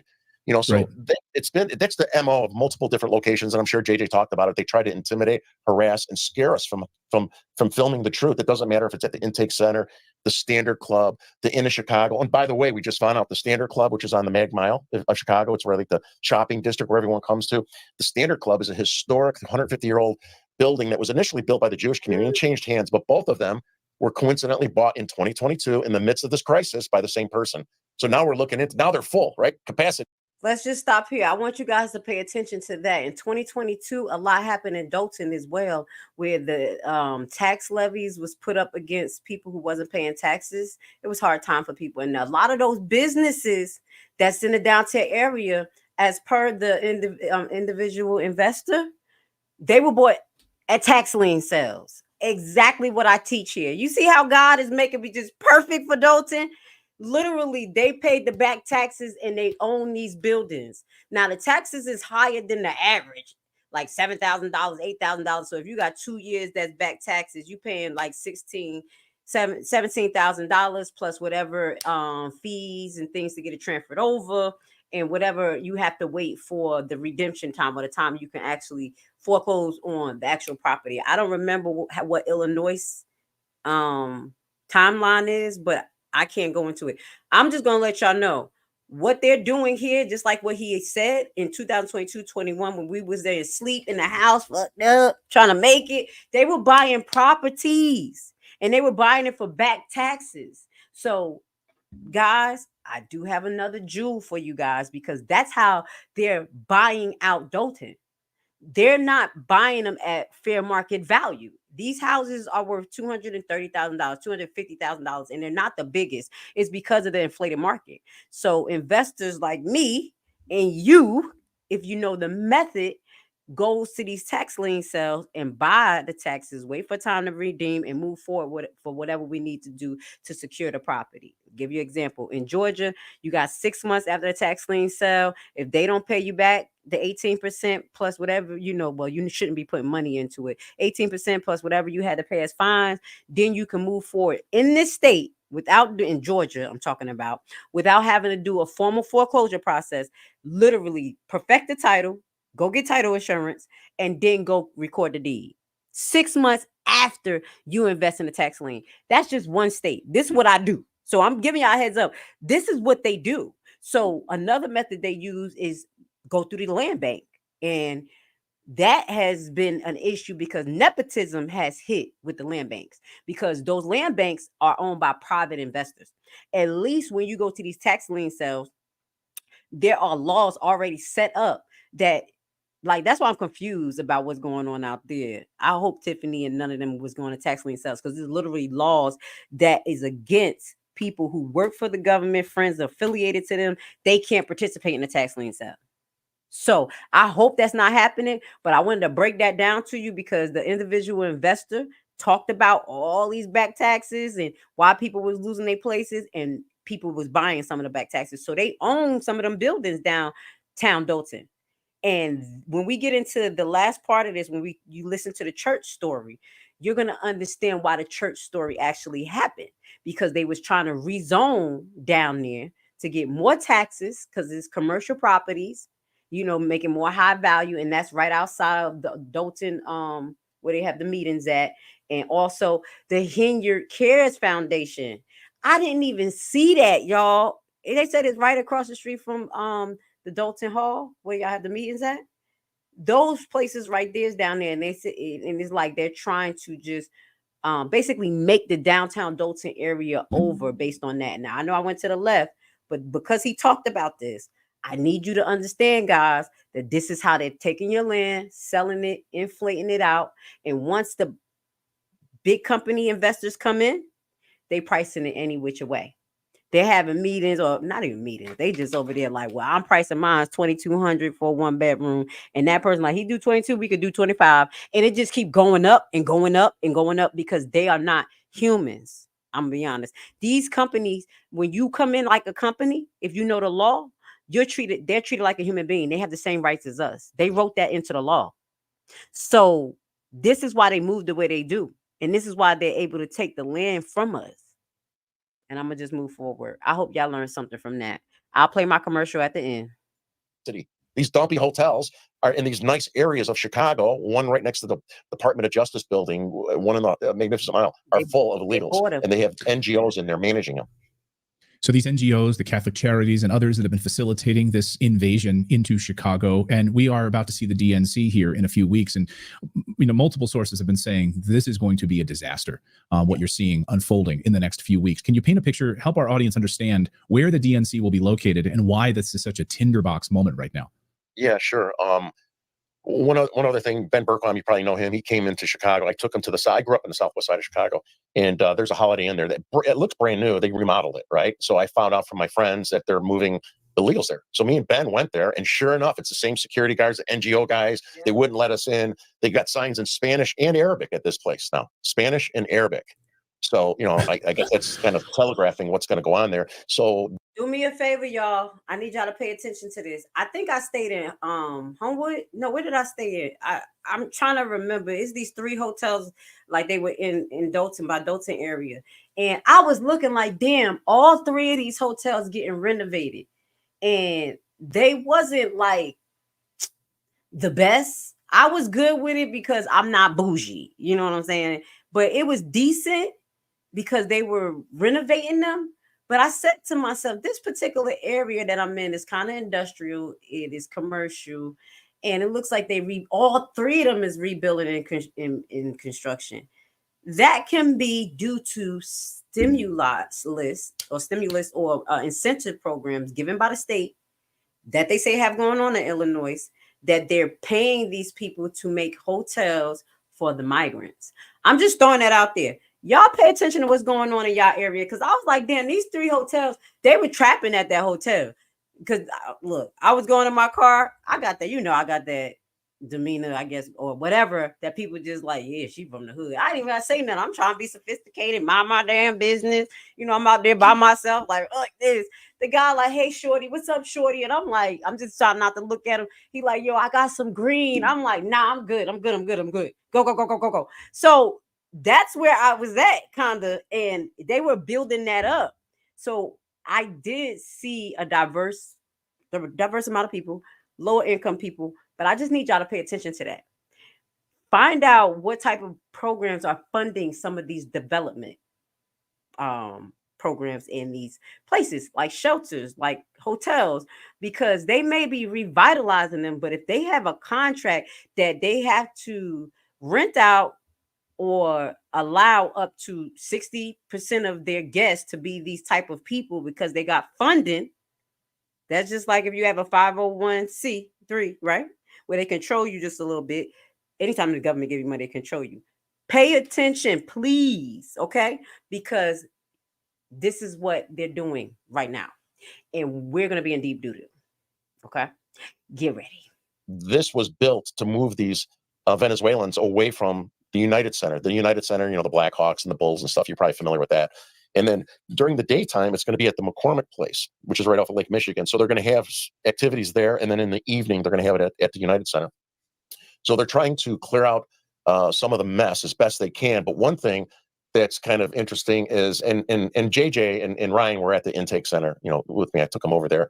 And just south of the intake center, it's called Tent City. There's like 35 orange tents. You might have saw them. Been there for a long, long time. Homeless people, ex-military people are upset that, you know, like when these Venezuelans come, not even a block north, like a football field north of there is the intake center. So wherever they come in by plane or bus or train, they go there. They got 6 tents. They're not tents. They're like white structures, very nice. And then they have anywhere from 2 to 10 buses. In the wintertime, they're warming buses. In the summertime, they're cooling buses. These people that I interviewed in February were telling me how they went in January during the deep freeze, tried to get on those warming buses, and they wouldn't let them because they weren't Venezuelans. One guy said, I had 5 Americans who are homeless in Chicago, veterans who are trying to get on these warming buses, are being told, you can't get on these buses because we've got illegal Venezuelans sitting here. Yes. And then, you know, like when JJ and, you know, same stuff, they try to, the same NGO guys, the one guy's from Helping Hands, I did a facial recognition and we found it and I scanned it and got his LinkedIn. He's from this company. He's like 30 people and they're like the PMO, the quarterbacks of this center, you know, the intake center, right? And same guy every time. He's from Texas too. So we got these outsider NGOs making a fortune to help destroy part of our, you know, our Chicagoland and our state. And they're making money off it. And they try to intimidate and harass us to tell us we can't stand on Polk Street. You know, tell us we're not allowed. And then I had a guy from the CTA in a little minivan while we're filming the buses. And yeah, JJ was there. And the guy's telling me I can't film the buses that are on the street unless I get permission from the CTA, just like the other lady said to me. I mean, they're nuts. And what are they trying to hide if they think they're doing something good? So for the DNC convention that's coming up, Pritzker cleared out all these homeless people, tore down their tents, cleaned it up, put an 8-foot fence surrounding the whole area. So granted, you don't want people living like that, and they didn't care before, but all of a sudden they tore all this down, cleaned it up, put this fence in. Then I went back to the intake center just to check it out. And sure enough, they got brand new sidewalks, you know, that weren't there when JJ was there. New sidewalks. And this is kind of like a cruddy area. You know what I mean? It's like not necessary. The only biggest thing there is now the intake center, which was an empty lot until they allocated it for this intake center. I'm going to stop right there. I ain't gonna. I'm gonna stop right there. I want you guys to go to his page. I'm gonna leave the link under the video. This is redacted. The title a little heavy, but it is what it is because you know YouTube will snatch that shit down. But I do believe that a lot of the information that they just shared, and he's learning in real time. You're seeing the corruption. I do believe that's what's going on, and we're seeing the corruption in real time. Let me say that statement correctly. When they come, just like when they do in the Olympics, just like they do other special events, they literally disregard all of the people around, move the homeless, bust them around. Some of them disappear allegedly. Shut up. And or they use them for political ploys, like what I just explained to you happened here in Atlanta, where they took all them homeless people and filled up Kamala Harris rally, like somebody really wanted to hear her jibber jabber about her bullshit. Okay, so I need you guys to pay attention to who's around you, the policies related to migration too. Ask Dolton new mayors and trustees who are running these questions. Because as you see, what happened was other towns got hit in the urban area. Like, yo, we just gonna make policies. Y'all could go give them buses tickets, things like that, because they were basically chartering private companies. So these private companies like, we just doing this. And then they're like, fuck that, we don't want no tickets. And guess where they're going now? To the suburbs. I told them, I said, they're not gonna just be with us. After a while, they ain't gonna want to be with us because they're gonna realize that us, people like me in the urban area, we ain't got no money. They're like, shit, we just went from poverty in the dirt to poverty looking like it's nice. Let's see what else America got to offer or what they actually owe us, because that's the mentality. And they're going to basically stand up for what they believe. A lot of them believe that we owe them. And I think it's because of the harm that we cause through our alleged CIA. And the policies and also the tariffs that we put on certain countries just to control their resources. I'm being honest. Y'all know I ain't lying. This is a bigger picture. Okay. So it was somebody put, okay, this is what I want to get to just before, because it's going on 2 hours now. And this is our last part. Okay. I just wanted to, this was a trending news topic that we just went over. And I wanted to show you guys some of the things that I be into, some of the things that I know about outside of Dolton, and we can make the connection. Illinois, you in trouble. New York, you in trouble. I want to see what Jersey is. I think Jersey in trouble too, but these places are not reporting on it. Atlanta, we in trouble too. Mad migrants. We already, and it's not because I be sometimes when I start talking about this, I be saying, damn, you liberal or you a white man? But it's not. I am a person that lives on a land that pays taxes, came here correctly. My family took the time to do it. And now we barely gonna have Social Security for our asses because they've been spending the money and our debt ceiling keep going up and up. What the hell we about to do with stepchildren coming over here that don't even fucking like us? Tell me about what are we about to do about that? Now, this right here, I just want to say to you, Miss Business, tax liens need to be given first crack to the people who live there, people who pay and live in Dolton. And you can have first crack at it. The only thing is that you can buy your own back taxes. Okay.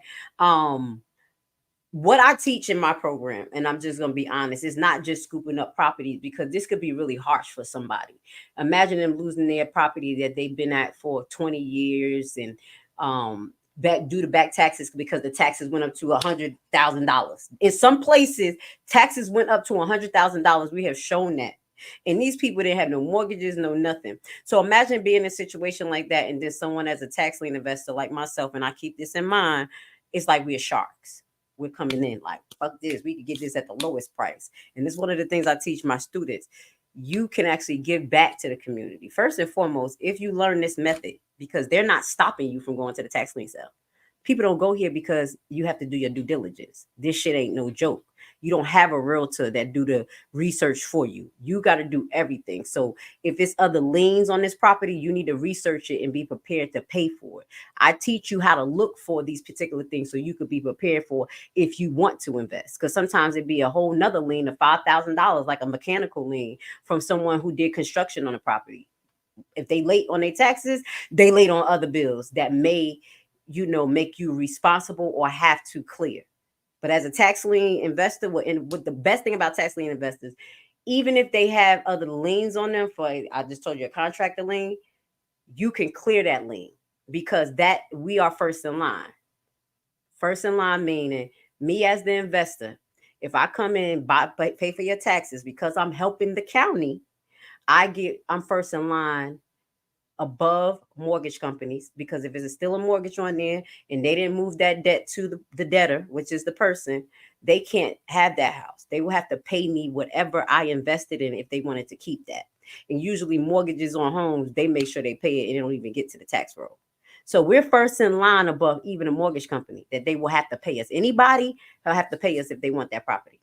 If it comes to mechanical liens, you literally confront the company, not confront them, but verify the lien, see if it's anything on the UCC, try to get it cleared. If they don't want to clear it, take them to court and you could get most of the shit cleared. It's a process though. And a lot of us don't want to do that shit. But a lot of other people want to do that. I learned this from lawyers in a tragedy, okay? And then the only thing that you can find yourself in an issue with is one, when you don't do the background on a property. If you haven't seen a property, some of the properties are ran down. You got to be ready. You don't want condemned property. You don't want property that needs a new roof if you can't afford that type of shit. But these investors can afford that because they use the incentives around them. They know it. That's why I tell you guys, set up a business.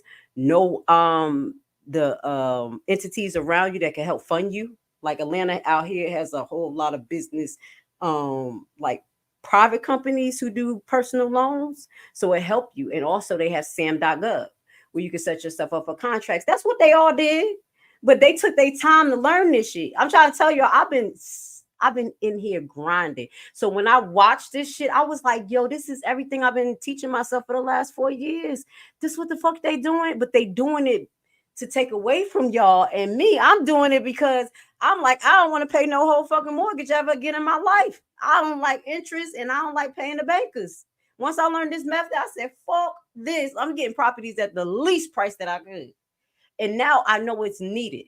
So you do have dibs. So in a situation like this, you could have back taxes. Let's say your grandmother got back taxes. And this is how we're going to switch into our last thing. And we're going to let the case be read.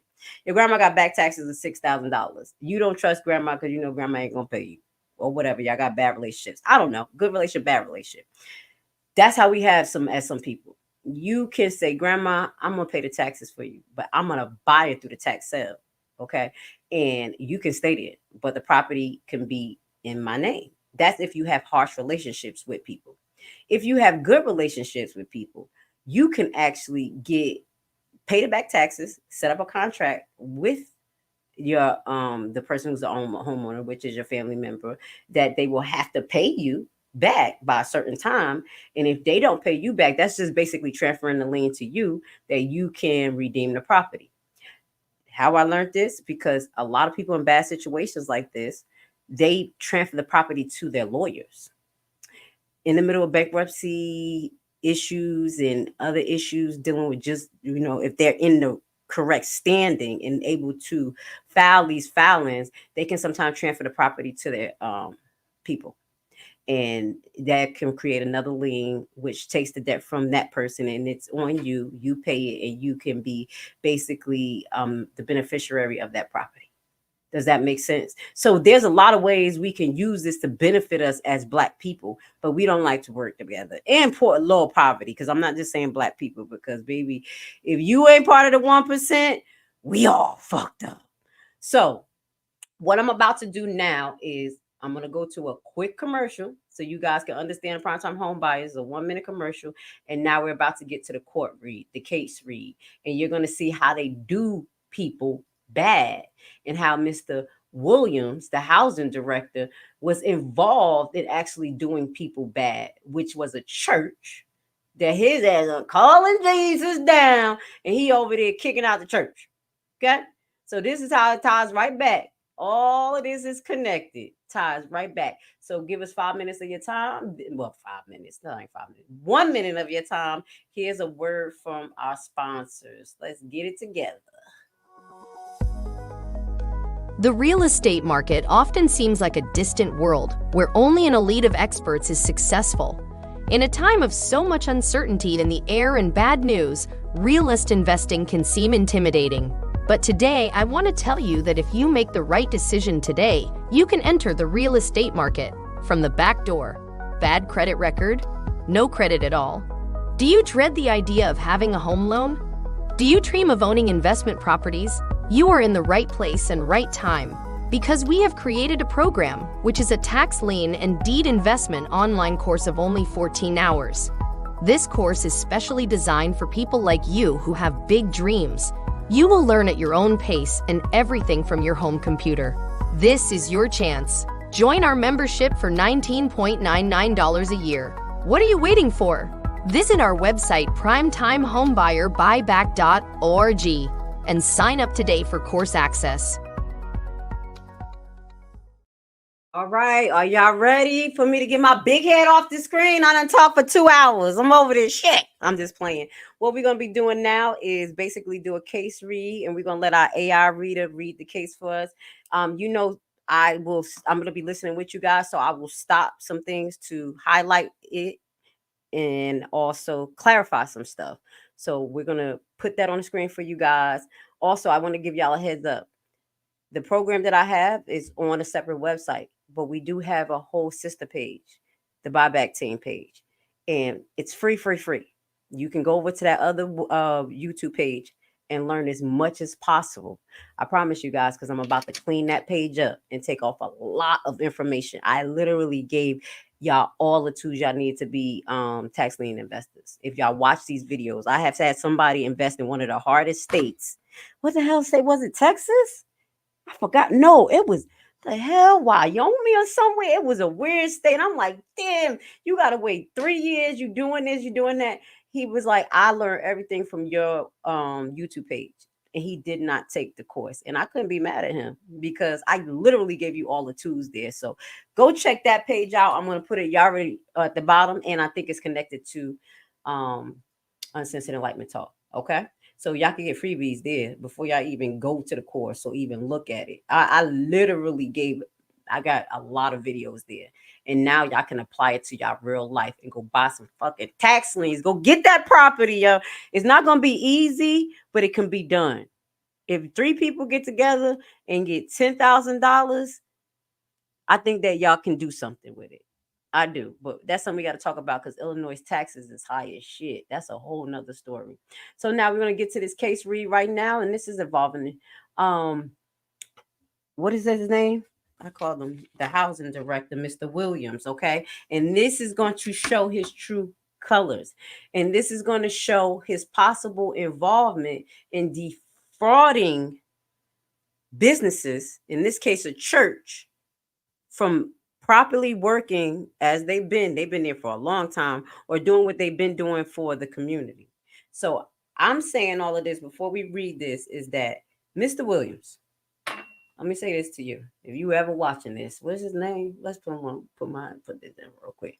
Mr. Williams, Grace Levi is telling you, if you ain't smart, obviously we know you ain't smart, but if you are smart, I think you better make sure that you call them alphabet boys and start telling them the truth.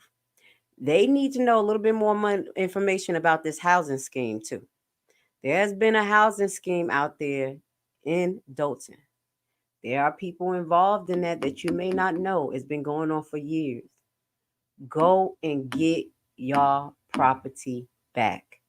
When y'all go to the next board meeting, how Mr. Williams sat up there and shuck and jive and ride his ass like a donkey and ask him, have you been involved with the houses being stole out here? Why are you capping for Henyard? Do you know that you're already named in lawsuits? And did you not get that letter from the Fed about the CARES Foundation? Remind his ass that we know what's going on and pretending it's not going to work. Now let's get to it, okay? The United States District Court for the Northern District of Illinois Eastern Division. Redeemed Christian Church of God Resurrection Power Assembly. Plaintiff. Novi. Hold on, y'all. Let me get to the bottom. Tiffany Henyard. Verified complaint for damages. Nature case. For mayor and the defendant Village of Dolton, an Illinois municipal corporation as follows. Nature of the case 1. This matter is about the deliberate illegal treatment of the plaintiff church by the defendant's Village of Dolton and Mayor Tiffany Henyard. 2 Resurrection Power Assembly has purchased a building in the B2 zoning to renovate and for use as a church. Case 1:24CV01868 document Hold on, y'all. 1 filed March 5th, 24 page 1 of 31 page ID #1.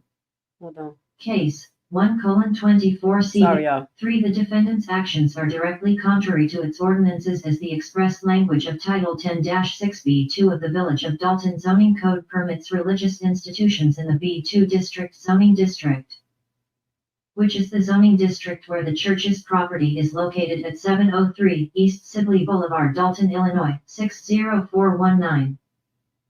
4 village officials have declared that the property is not zoned for use as a church and has withheld approval of other permits solely based on the false assertion that the property is not zoned as a church. 5 defendants' actions in failing to apply its own zoning code facially, and has applied. 2. Case 1:24CV0186 to the church prevents plaintiff and other religious assembly uses from operating anywhere within the village's B2 limited retail district.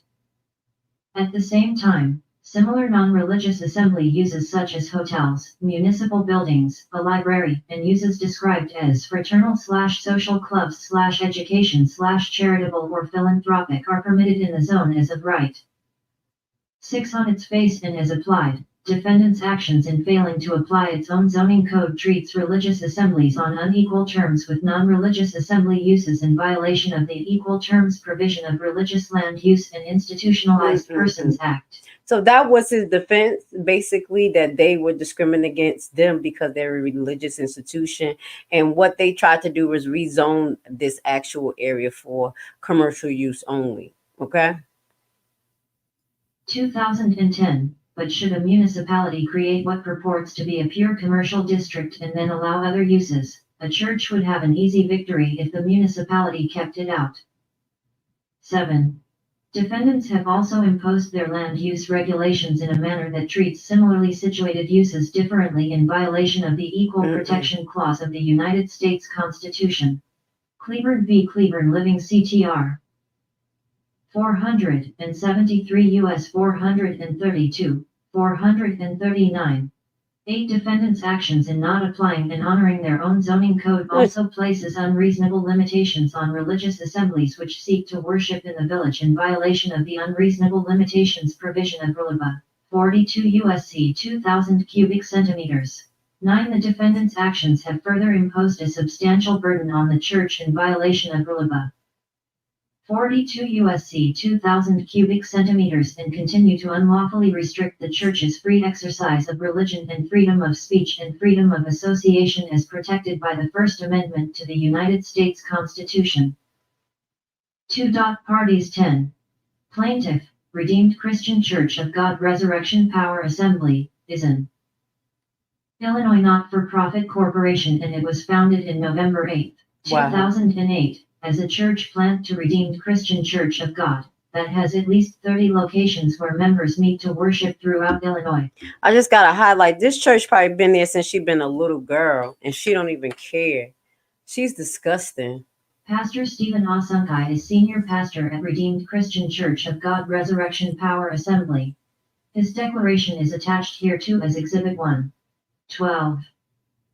Defendant, the Village of Dolton, is a home rule unit of local government with a principal place of business at 14,122 Martin Luther King J. Defendant, Tiffany Henyard, is the mayor of the Village of Dolton 14.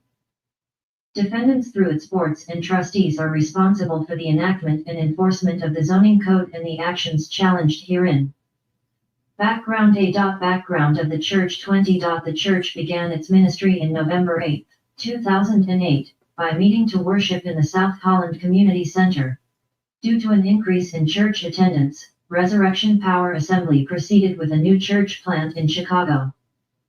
Despite diverting some members to start a new church in 2022, the church continued to experience growth in attendance at their church services and as a result faced numerous obstacles related to lack of space for its ministries. Despite diverting some members to start a new church in 2022, the church continued to experience growth in attendance at their church services and as a result faced numerous obstacles related to lack of space for its ministries. 22. By May 21, 2023, there were a total of 82 members attending the church, including 18 men, 25 women, and 39 children. 23. Since its founding on November 8, 2008, the church has conducted, and still intends to conduct, the following ministries and religious exercises, all of which are compelled by and integral to the sincerely held religious beliefs of the church and its members.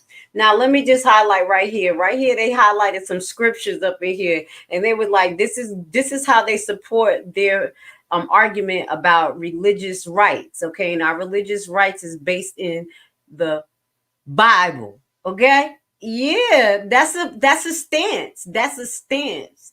I'm trying to tell you. So if the church could take the stance and protect themselves with the Bible, once we get ourselves together, we can protect ourselves with the Bible. Message. Black people ain't got no nationality, but I'm going to shut up. They like, what is she talking about? Moving forward. A weekly assembly of the congregation to worship.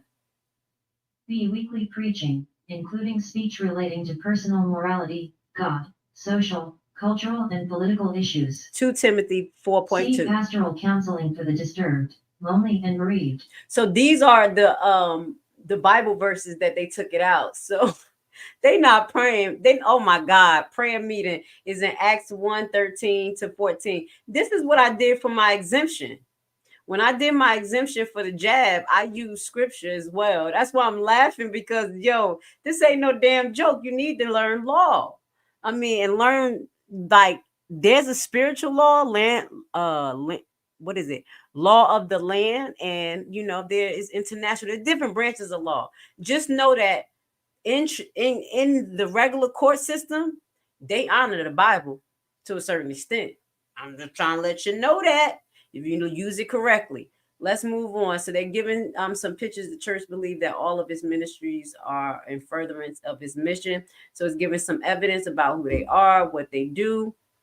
26 prior to the church's purchase of the property, Pastor Asunkai received a copy of Chapter 6 of the Village of Dolton's zoning code from the church's realtor, Sam Aguia with Same Sosa Realty Incorporated, who had received the copy of Chapter 6 from the Village of Dolton's building department.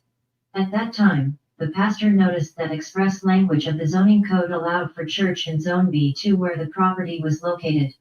27 in June 2023, the escrow was paid for repairs pursuant to the village's inspection, and the church closed on the property. X. 1. Declaration of Pastor Asunkai. After the closing, the church was given by the village a general permit to commence the renovation and were told by the village's building. So let me clarify. They've been in business since 2008 at other locations, and they were trying to open up in June 2023. Let me correct that, okay, guys? 1. Declaration of Pastor Asunkai. After the closing, the church was given by the village a general permit to commence the renovation and were told by the village's building department that the plumbing permit and the electrical permit needed to be applied for separately. What? 28 During the process of renovation, one of the... Yo, I'm sorry. Do you know that's the fees that they've been talking about? Is not just the fees for the grass. Remember, I was telling you that they was charging landlords and people who own property so many different crazy fees. So he went for a permit, and instead of putting both under one permit for one job to do it, they made them pay separate. Dang shit. 28 During the process of renovation, one of the village's building inspectors told the church that it needed to apply for a business license. Thereafter, plaintiff was informed by the defendants that the plumbing permit could not be approved until the business license was approved. 29. What? On July 30th, 2023, Pastor Asumkai went to Village Hall to fill out the application for a business license for the church. I didn't know churches had to fill out business license. I never heard that day in my life. Educate me, y'all. Educate me. When the pastor gave the completed application for the church's business license to William Moore, he said to the pastor words to the effect that he did not believe the church's application for a business license would be approved because it was the mayor of Dolton's intention to keep Sibley Boulevard only for commercial purposes. 30 beginning in August 20. That's where we gonna talk about William Moore. He gonna be here testifying. And don't be calling God down. Just tell him what you did. Tell him what you did. Dolton's intention to keep Sibley Boulevard only for commercial purposes. 30 beginning in August 2023, Resurrection Power Assembly retained an attorney from 7. Mock and Baker, Richard C. Baker, and thereafter informed him that there was an upcoming meeting scheduled with the village to discuss the church's application for a business permit. Point 31. In preparation for the meeting, Mr. Baker reviewed a copy of Chapter 6 of the Dolton's Zoning Code, entitled Business Districts, Article B, B2 Limited Retail Business District, that was given to him by Pastor Asumkai that had been provided by the village. 32. Mr. Baker also went online to the village's zoning map and reviewed it as well, prior to the meeting. 33. However, Pastor Asumkai informed Mr. Baker before the meeting that he could not provide him with a copy of the entire Dolton zoning code because the church had never received one from the village. What? X. What? You couldn't provide him with the zoning code because the church had never received one from the village, so they didn't have.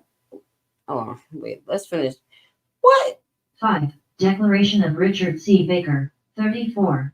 Prior to the August meeting, Mr. Baker also went online to the village's website and located the property of the church on the village's zoning map and confirmed that the church was located in a B2 limited retail business district. 30. In further preparation before the meeting with the village, Mr. Baker reviewed Chapter 6 of the village's zoning code concerning B2 limited retail business districts that Pastor Asumkai had provided and verified that Section 10-6B2D of the village's zoning code includes clubs and lodges, fraternal or religious institutions. See? That's why you got to pay attention to details. Just in that little part of the code, it allowed for his business because it said nonprofit, fraternal, or religious institution is allowed. That's why we got to read, people. She just want us to swim and break pencils. As permitted uses in the B2 limited retail business district. Thereafter, there was a meeting on August 30th, 2023 between Resurrection Power Assembly, the church's attorney, the village's administrator, and the village's. Oh boy. 8. Oh, wait, stop it. Keith Freeman had a meeting with Richard Baker. Let's put his name up in there. You up in here too, dog. Housing director to discuss the church's application for a business license. 37. At that meeting, the village So wait, we administrator. just missed that because I was cracking jokes. Just listen one more time. It was Keith Freeman there and the village housing director, William Moore, to discuss the church application for business license. Does it sound like a conspiracy to me? Sounded like a little bit of conspiracy. Housing director to discuss the church's application for a business license. 37. At that meeting, the village administrator, Mr. Freeman, apologized but told Pastor Asumkai that the village would not be able to approve the church's application for a business license. 38. Specifically, Mr. Freeman said at the August 30th meeting, "You can have anything in there except a church." 39. What? Wait. Asumkai responded to village. He said you can have anything there except for a church. We about to turn Dolton out. We don't want no churches in the downtown area, okay, sir? Okay? We want strip bars, titty bars, excuse my language. You know them bars is still open. There's a bar that's open right down around the corner from Village Hall. It's a bar that's open. Like, remember I went live and I was like, oh, that bar open. Boy, it wasn't no restaurant, wasn't shit else. Pastor Asumkai responded to village administrator Keith Freeman at the meeting and informed him that he had told the village of Dolton housing director, Mr. Moore, on July 30th, 2023, that before the church purchased the property it was given Chapter 6 of the Village of Dolton's zoning code that lists religious institutions as a permissible use in Zone B2, where the property is located. 40 During the August 30th, 2023 meeting, Mr. Freeman then turned to Mr. Moore at the meeting and asked if what Pastor Asunkai had said was true, and Mr. Moore said yes. X. 1. Declaration of Pastor Asunkai, 41. At that same meeting, Mr. Freeman also told Mr. Baker that the church must stop work on the renovations at the property because it was not zoned for church use. Wow. 42. They can't. Hold In up. response. Y'all cracking on me. They can't read because it's in the code. Slow ass Keith Freeman. You know he's slow over there looking like the Hunchback of Notre Dame. Something wrong with his slow ass. Y'all think Freeman, he's smart, but something ain't right. You know people could be so smart that they dumb. I think that's Freeman. I think that's Keith Freeman. He's so smart that he dumb.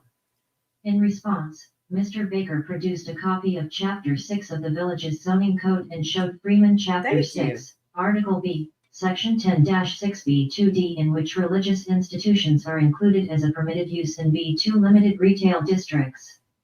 43 Furthermore, Mr. Baker informed Mr. Freeman at the August 30th, 2023 meeting that 9. The village had affirmed that the code permitted the church's use of the property as a religious institution when it issued the original building permit PM 23-1806, which clearly states that the zoning has been reviewed and is in compliance with all village ordinances and restrictions. Oh my God. Did y'all hear what they just said? Did you hear what they just said? They approved, they did. Originally approved the permit and he applied under the same terms.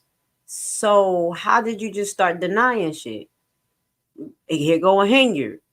No, we ain't doing it. I told you Henyard has a vision.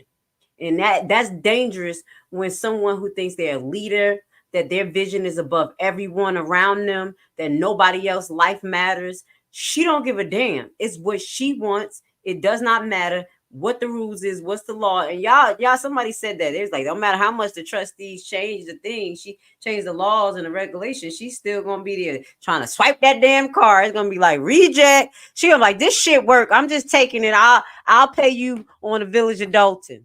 That's how we got hardhead Tiffany doing her Tiffany duty here.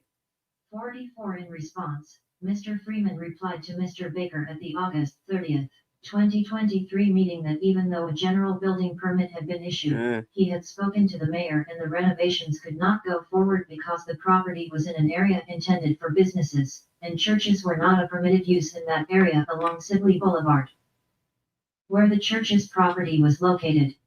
45 However, when Mr. Baker, in order to ascertain whether any other portion of the zoning code restricted uses on Sibley Boulevard, asked Mr. Freeman for a copy of the full zoning code at the August 30th, 2023 meeting, Mr. Freeman replied that he did not have a copy of the code on hand, that it was difficult to get a hold of, but that he would track one down and forward it to Mr. Baker, and then schedule another meeting to settle the matter.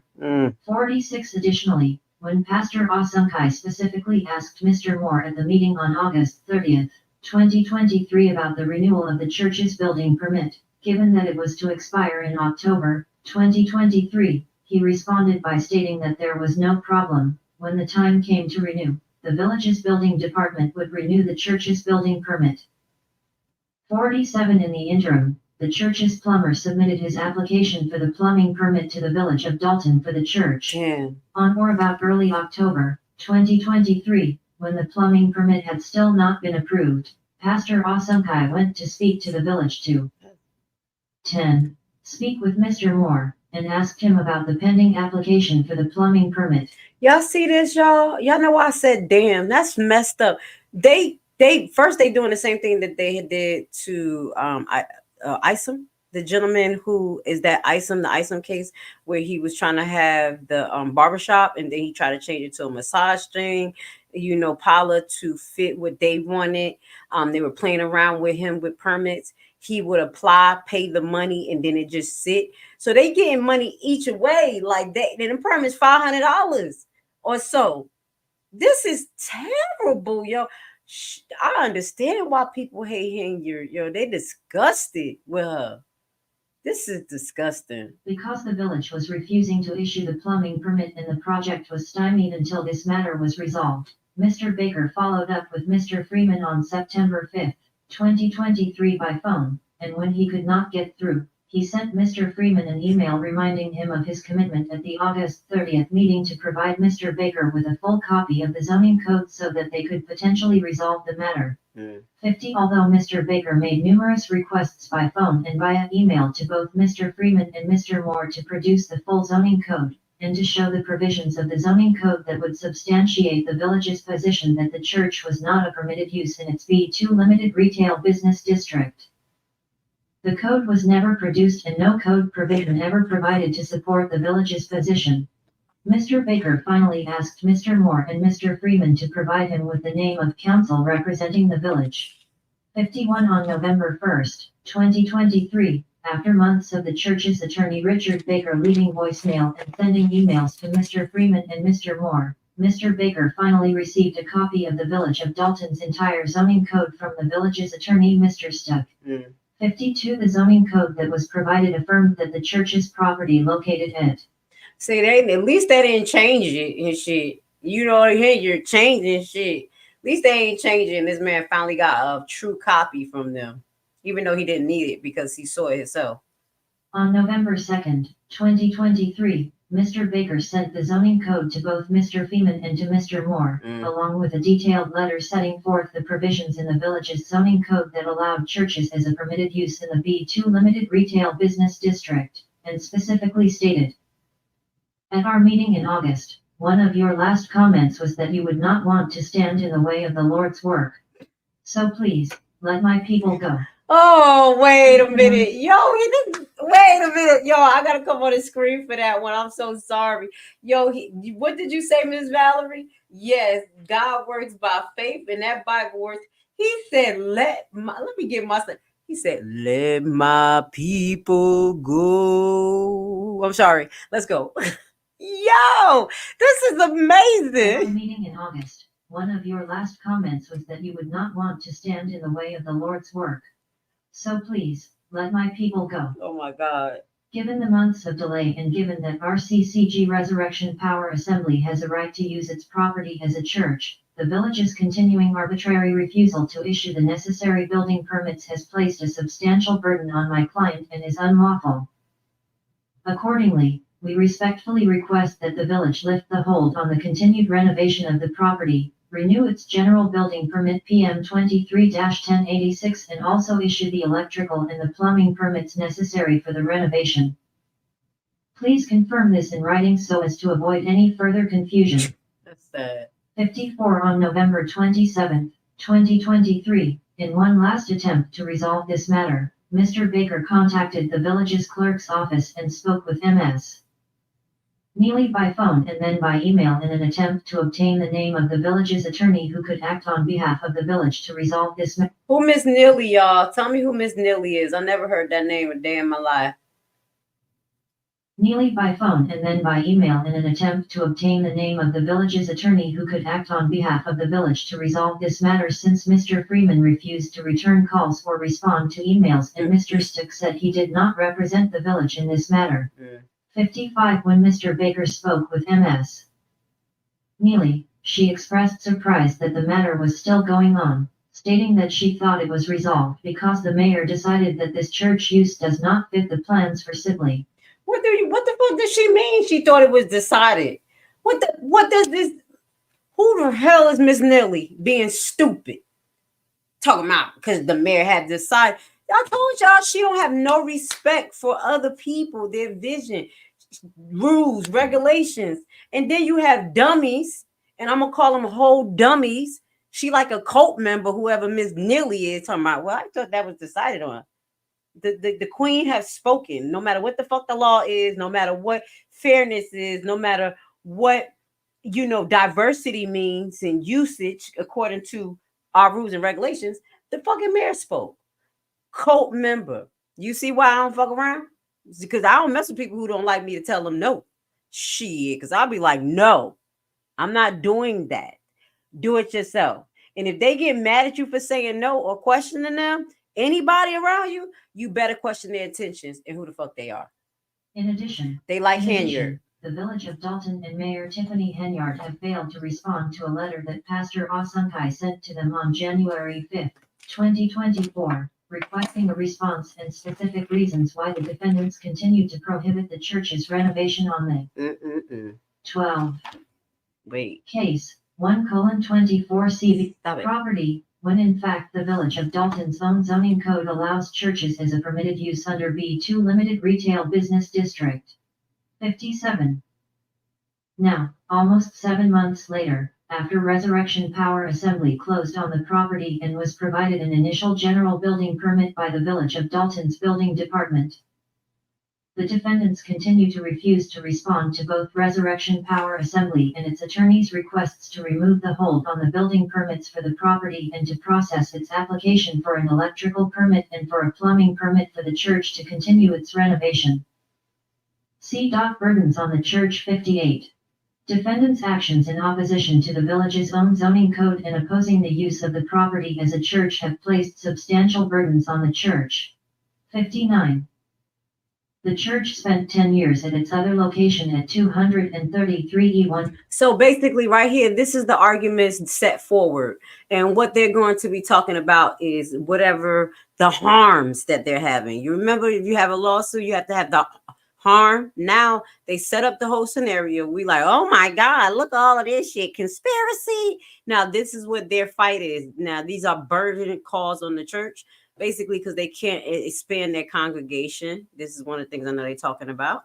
Even though the church officially has purchased the property located at 703 East Sibley Boulevard, Dolton, it needs to remodel the property before the new church location can officially reopen. 61.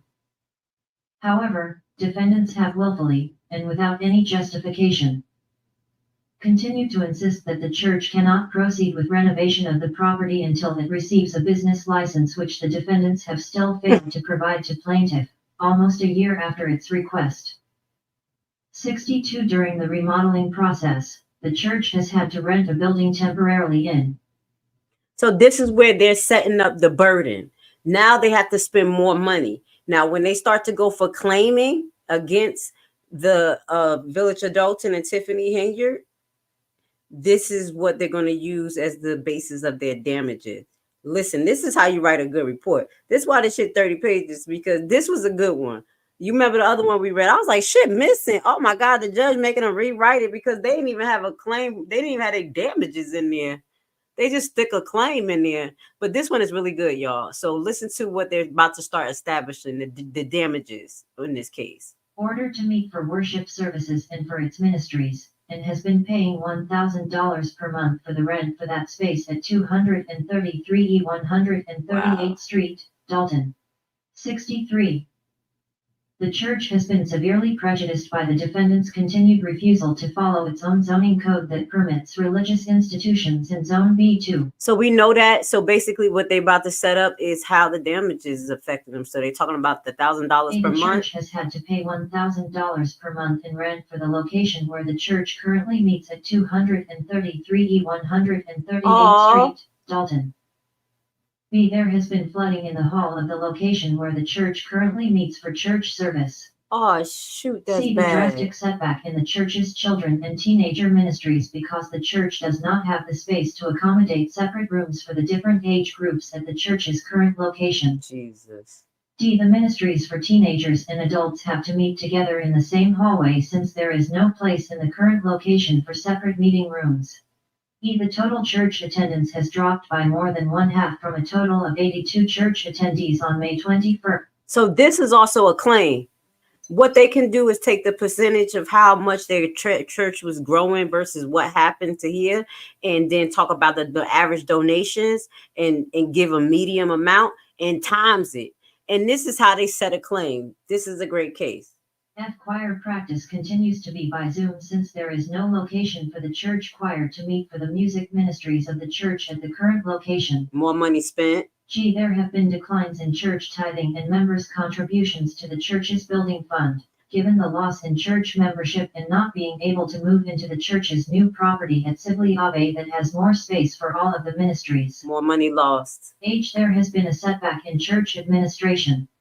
For instance, the church's pastor does not have a separate office to keep the church records and for private meetings with individual members of the church for pastoral counseling. However, the church's pastor does not have that at the current location for the church meets and has to meet with members in the hallway of the current location. The church has incurred legal fees connected with its attempt to obtain the required permits and with this litigation. 65. The lack of a permanent home has also created uncertainty among the congregants. 66. So basically, he's setting up that they're trying to shut down business at this point. This is all of their claims that they can use to get monetary funds off of this lawsuit. The lack of a permanent home has also generated a lack of momentum among the church's congregants. For instance, the church's administration has had to field questions from its members regarding when certain ministries can have its own space and not have to share the space with the adults in the hallway of the temporary church location that the church is currently using. 67. Moreover, the church continues to face the weekly inconvenience of not being able to use their own property in the village of Dolton. Now, this is the count of the violations now. They're talking about they're violating the law. Now, this is their own violations of their own policies. And this is violation of B12 zoning code, which we know what it is. I'm going to try to skim through that. And we know what it is that the use of permits, we're just going to get to that. Reference. Uses permitted. No building or land shall be used and no building shall be erected, unless otherwise provided in this title except for the following uses. Miscellaneous uses, as follows: clubs and lodges, fraternal or religious institutions, meeting halls, radio and television broadcasting stations, signs, as classified and regulated in Chapter 10 of this title.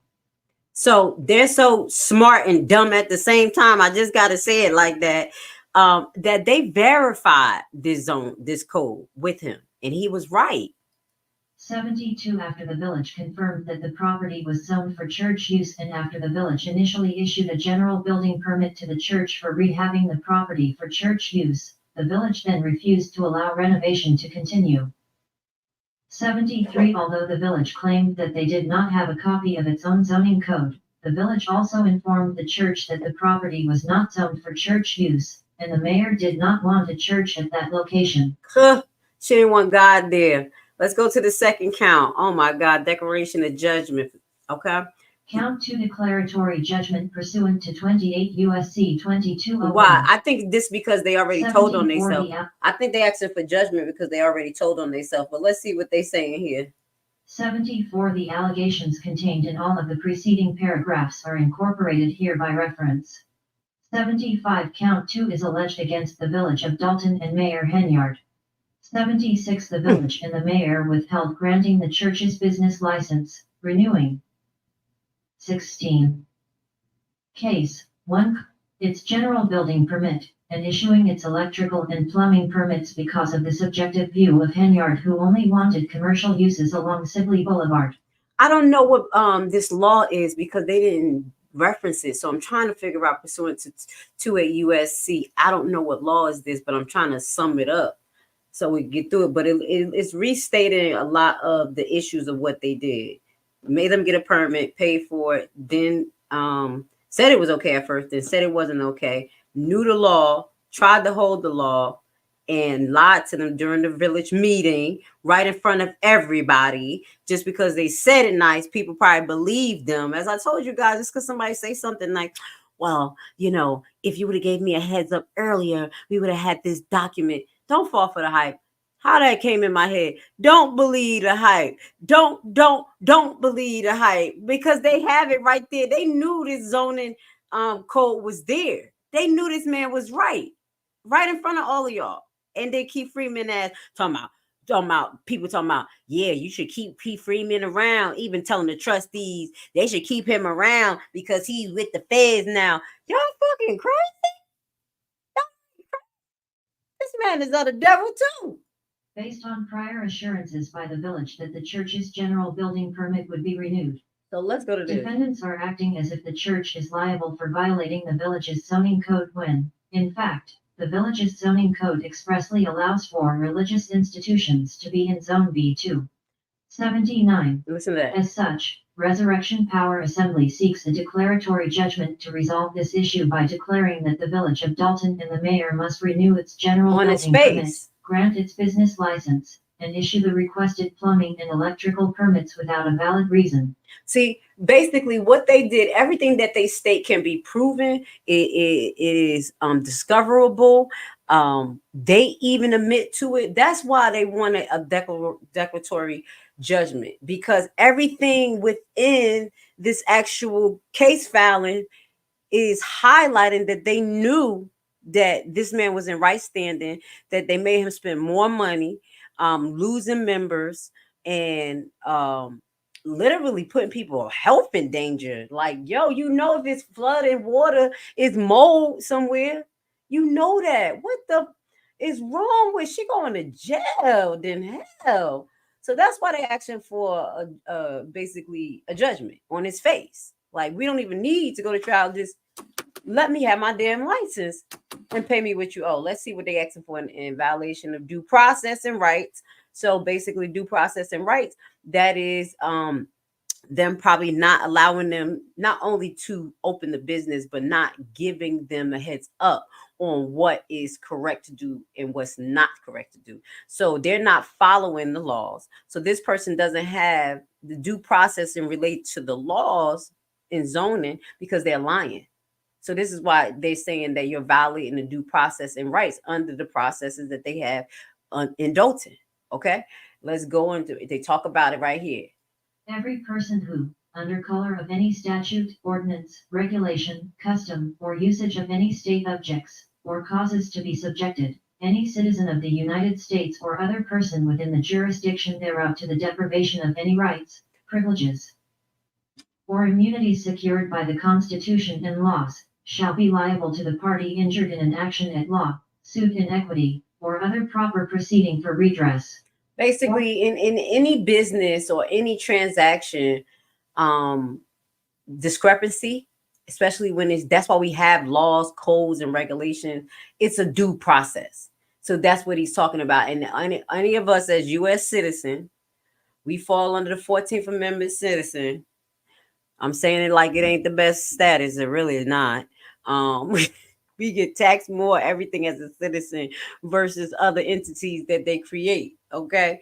But this right here, we supposed to have due process to fight against illegal seizure, illegal incarceration, seizure of property. Like I'm saying, not search and seizure, but just seizure of property. So that's where it falls under the 14th Amendment and their due process rights. Okay.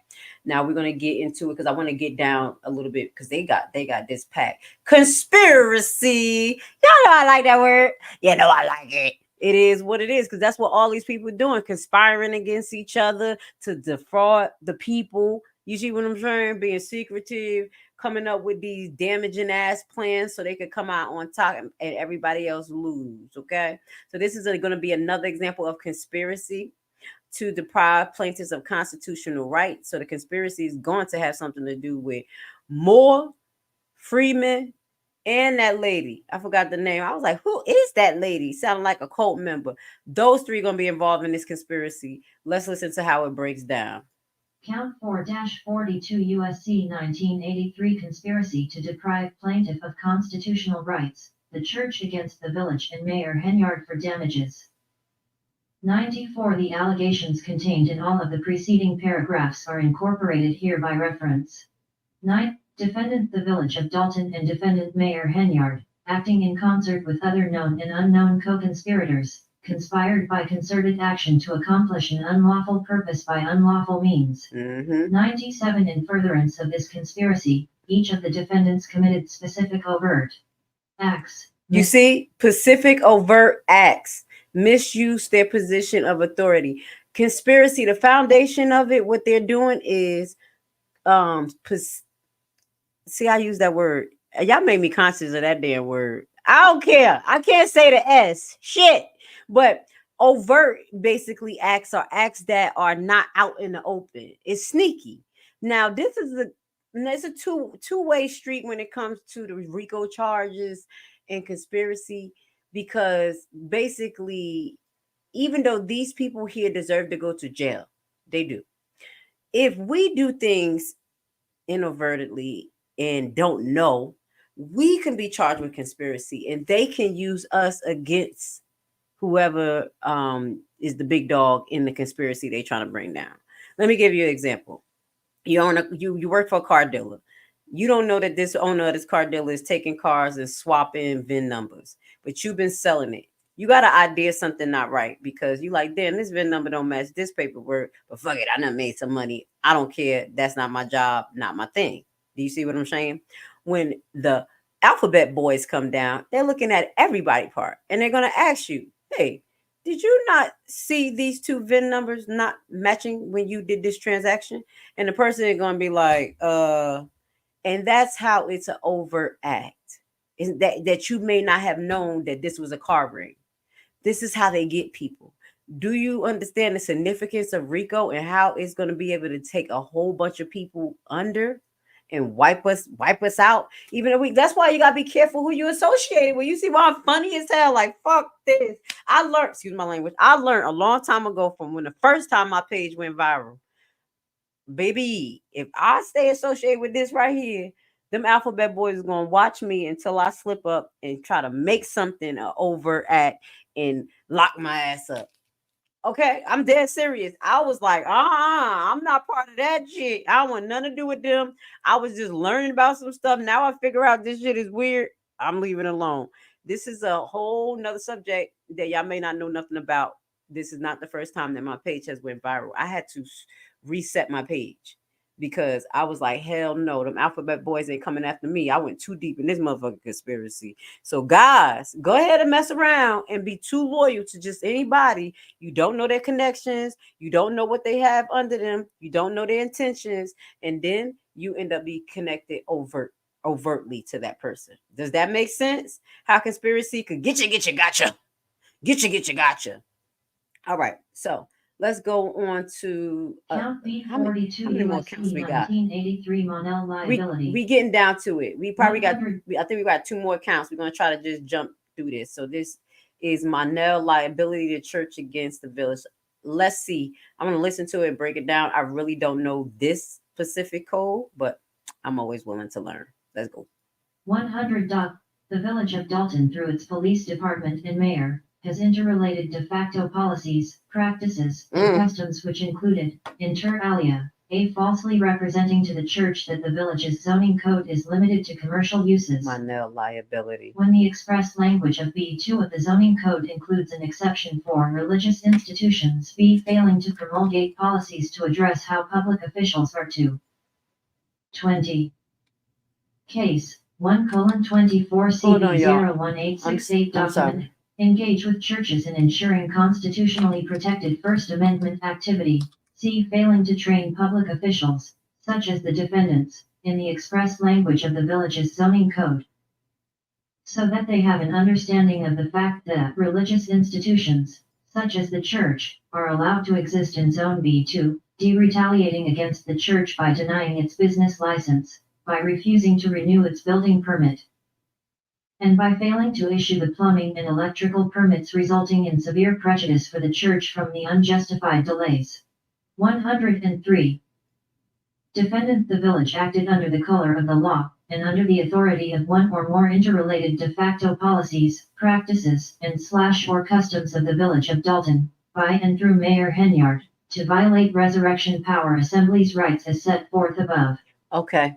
So basically this Monell liability just basically highlights that the officers involved, Freeman involved, the lady Miss Neely involved, and Williams involved makes the village of Dolton responsible, because I had to just look this up. It says under the Monell Doctrine, a municipality may be held liable for an officer's action when the plaintiff established the officer's violated their constitutional rights. So because that case involved the constitutional right, this is a reflection of the case. These doctrines, these case laws that they use will be a different type of case, but it will have some of the same elements, okay? i.e. the municipality is involved here, unofficial customs that is being pushed by these municipality members. And it says here, it says in unofficial customs or because of the municipality was deliberately indifferently in a failure to train or supervise the officer. However, the narrow interpretation may be beneficial to all plaintiffs. So basically, it's making them liable for their actions, okay, as a municipality. Okay, so that is specifically to municipality. This is how they're transferring those behavior of those people to the village of Dolton, and you guys have to pay. Okay. Defendant Mayor Henyard developed and maintained policies, practices, procedures, and customs of the defendant, the village, by acting arbitrarily and inconsistently from the village of Dolton's zoning code, exhibiting deliberate antagonism to the constitutional rights of the church, including but not limited to those policies, practices, procedures, and customs described above, which caused the violation of Resurrection Power Assembly's rights as described herein and the resultant damages suffered. Let's get to the next violation. Count 6 violation of RLUIPA 42 USC 2000 cubic centimeters substantial burden provision. 1. Let's see what this about, because this is laws related to Illinois. So I just kind of, I know the ones that kind of be universal. This is new. This is probably about a burden of proof. This is what it sounds like. And this is, I think the burden of proof was established by them having that code. 110. Count 6 is alleged against the village of Dolton and Mayor Henyard. 111. The substantial burden provision of the religious land use and institutionalized persons Act 42 USC 2000 cubic centimeters provides the following. 112. The Seventh Circuit has held that, in the context of RLUIPA, a land use regulation imposes a substantial burden on religious exercise if it necessarily bears direct, primary, and fundamental responsibility for rendering religious exercise, including the use of. Oh, that's great. 22. So that's related to religious exercise of right in Illinois. So I like that. Oh, I learned something new today. Okay, that's for Illinois. I could have used that for my case, not my case. When I was refusing the injection, if I was in Illinois, I would have used that right there. Right there. Okay, go ahead. Let's get down to it. We're about to finish this because we've been on for a while, but I want y'all to get the full understanding of what's going on with this case, how they were trying to change the zoning laws. So they didn't even do it. They didn't even change it. You had stupid Keith Freeman like, I don't know where this paper and how I can get the paper, but his ass knew it was right there because the gentleman already had it. He already had the paper, okay? 115. The village's refusal well, not to follow the its own paper. zoning code that allows religious He didn't have the paper. He had the code that highlighted. He had the paper that highlighted the code and that they wasn't in violation. Okay, he had an non-official copy, I believe, when he was representing it to the board and people. But he tried to be as legal as possible and get a true copy from the village of Dolton, and that's what he did. That's why he said, listen, all you got to do is just basically say I win because they admitted that I was right by even giving me this. Does that make sense? That's why the process was a little bit long because you come in like, it's right here. But that's unofficial evidence. Now, if they give you something that's directly to policy, that is something that's coming from officials and it's their direct policy. And that's evidence that they gave you that. Okay. So that's why he was asking for a straight win. Like, they done told on themselves, okay? Now, let's get into the last part. Count 7 violation of RLUIPA 42 USC 2000 cubic centimeters equal terms provision. So basically, I know this has to do with the same thing, religious equal rights to be treated the same and no discrimination. And what they're doing is discrimination. That's basically what this is talking about. Discrimination and exclusion, protection of land use as religious exercise. Equal terms. No government shall impose or implement a land use regulation in a manner that treats a religious assembly or institution on less than equal terms with a non-religious assembly or institution. That's right. 2007, 127. The Seventh Circuit interpreted the equal terms provision of RLUIPA as providing that religious and secular land uses may not be treated differently from the standpoint of an accepted zoning criterion. And that's how you put the law in here. He did a great job with referencing laws, okay? I had to go look like, what does that mean? Go ahead. Go ahead. Let's move forward. I'm trying to get done. 2010, 128. If a church and a community center, though different in many respects, do not differ with respect to any accepted zoning criterion, then an ordinance that allows one and forbids the other denies equality and violates the equal terms provision. So basically that's the terms for discrimination. He put the law there. And here is the last one, equal protection clause of the 14th Amendment. Like we're all supposed to have equal rights under the 14th Amendment as 14th Amendment citizens. So let's just get into that. And I think hopefully we done. 133. There is neither a compelling governmental interest nor even a rational basis for the village to deliberately ignore its own zoning code that expressly permits religious institutions in the B2 limited retail business district, in order to and prohibit plaintiff from 26. Obtaining the required business license and the requested permits on the basis that religious assembly uses are not allowed in the area where the property is located. 134. The village's refusal to recognize and apply its own zoning code that allows for religious institutions in the B2 limited retail business district and to deny Resurrection Power Assembly its business license and requested electrical and plumbing permits on the property on the false premise that. So basically they talk about the right to be protected under being a 14th Amendment citizen, and they 14th Amendment, not citizen, but I told you they have businesses, these corporations that are protected just as much as us because they wrote clauses under there that they have rights. I'm trying to tell you, when I was talking about business development and creating entities, I was in teaching them the laws defined it for real estate. I was like, oh shit, that's why businesses and corporations have just as much rights as us. Okay. Now the free exercise clause is the free to exercise your religious rights, and that's what they're taking away from them. And basically it's highlighting the same thing, that they're discrimination against this church because it's a church and it's specific, and it is highlighted. I'm catching myself. It's highlighted in their own codes that the church can be there. Okay. Upon information and belief, the village violated plaintiff's clearly established rights by acting outside of the scope of its governmental duties and or misusing its governmental authority to actively oppose Resurrection Power Assembly's efforts to renew its building permit, plumbing permit, and electrical permit for the property, and conspired with Henyard and or the village's officials to deprive plaintiff of its First Amendment free exercise rights. Village officials are municipal officers who, acting under color of law, caused the deprivation of the church's clearly established federal rights or conspired to cause such deprivation. That's why you don't supposed to just listen to the king, to the leader that don't even know the rules. Just listen to Tiffany Henyard and look what the hell it is.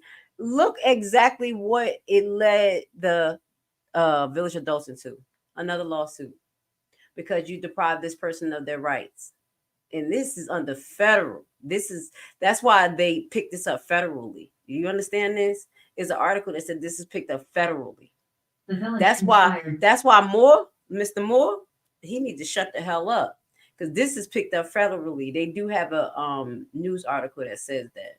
The village conspired with Henyard and other village officials to violate the civil rights of the church under RLUIPA and the United States Constitution by treating the church in a discriminatory fashion and by creating undue burdens, delay, expenses.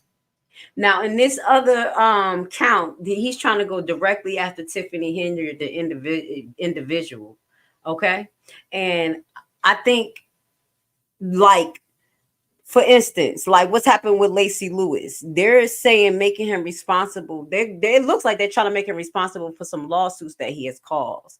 So if the law doesn't protect these government entities as so you hear reading these cases, basically, because you work for the municipality, you are an officer, you are basically the responsibility of the police station, and they are directly responsible or liable for any claims. That is what they do generally. But when they pull a person specific, like directly, like what they did with Lacy Lewis, Perez, and things like that, just in case they fall out of the boundaries of being protected by that government entity, they want to go directly after the person. That's why they add these separate counts. And then you have the judge like, well, you can't go after this person because they're protected here. You remember they had started pulling some stuff out, and they were doing that on the Alexis Wilson case as well, because it looked at repetitive as far as battery and wrongful death, but then they were targeting both officers. And then there were laws that said basically that not that they were immune, but that the penalty that they were seeking, they had to get it from Dolton and not the officers, because those particular laws related to the Dolton police in that particular case, I'm giving you an example, like the Lexis Wilson case, don't allow those particular officers to be addressed for battery and or excessive force unless certain conditions were made. And I don't remember what conditions were met, but it's like maybe gross or something like that. Like, for instance, if me as a nurse, as I'm working, if there's some things I'm just not protected under. Gross negligence knowingly, I'm not protected under. I'm gonna give you examples. Let me give you an example of gross negligence. When I went to New York and I did the COVID thing, basically they just threw all our names in this basket. This was dangerous as hell. We told them our specialty, and they pulled our name, and we went down there, and they was like, you going to the baby unit, you going here, this, that, there. And I was like, I can't go to the mama and baby unit. I never had a baby. I had a baby myself, but I ain't never do that. I was like, I can't do that. Well, they was like, if you can't do that, then that means that you can't stay because that's the way it works. See, I say, no. You literally just pulling names out of a hat. Like, she's like, well, it's how you the way you apply. No, I apply under ICU. And then it was God, because it was another nurse that was like, I'm a mom and baby. I can't go to the ICU. I was like, oh, snap. I was like, so if she can't go there and I can't go here, why can't we switch? Oh, that's something we can't do. This is what the people were saying. You see what I'm saying?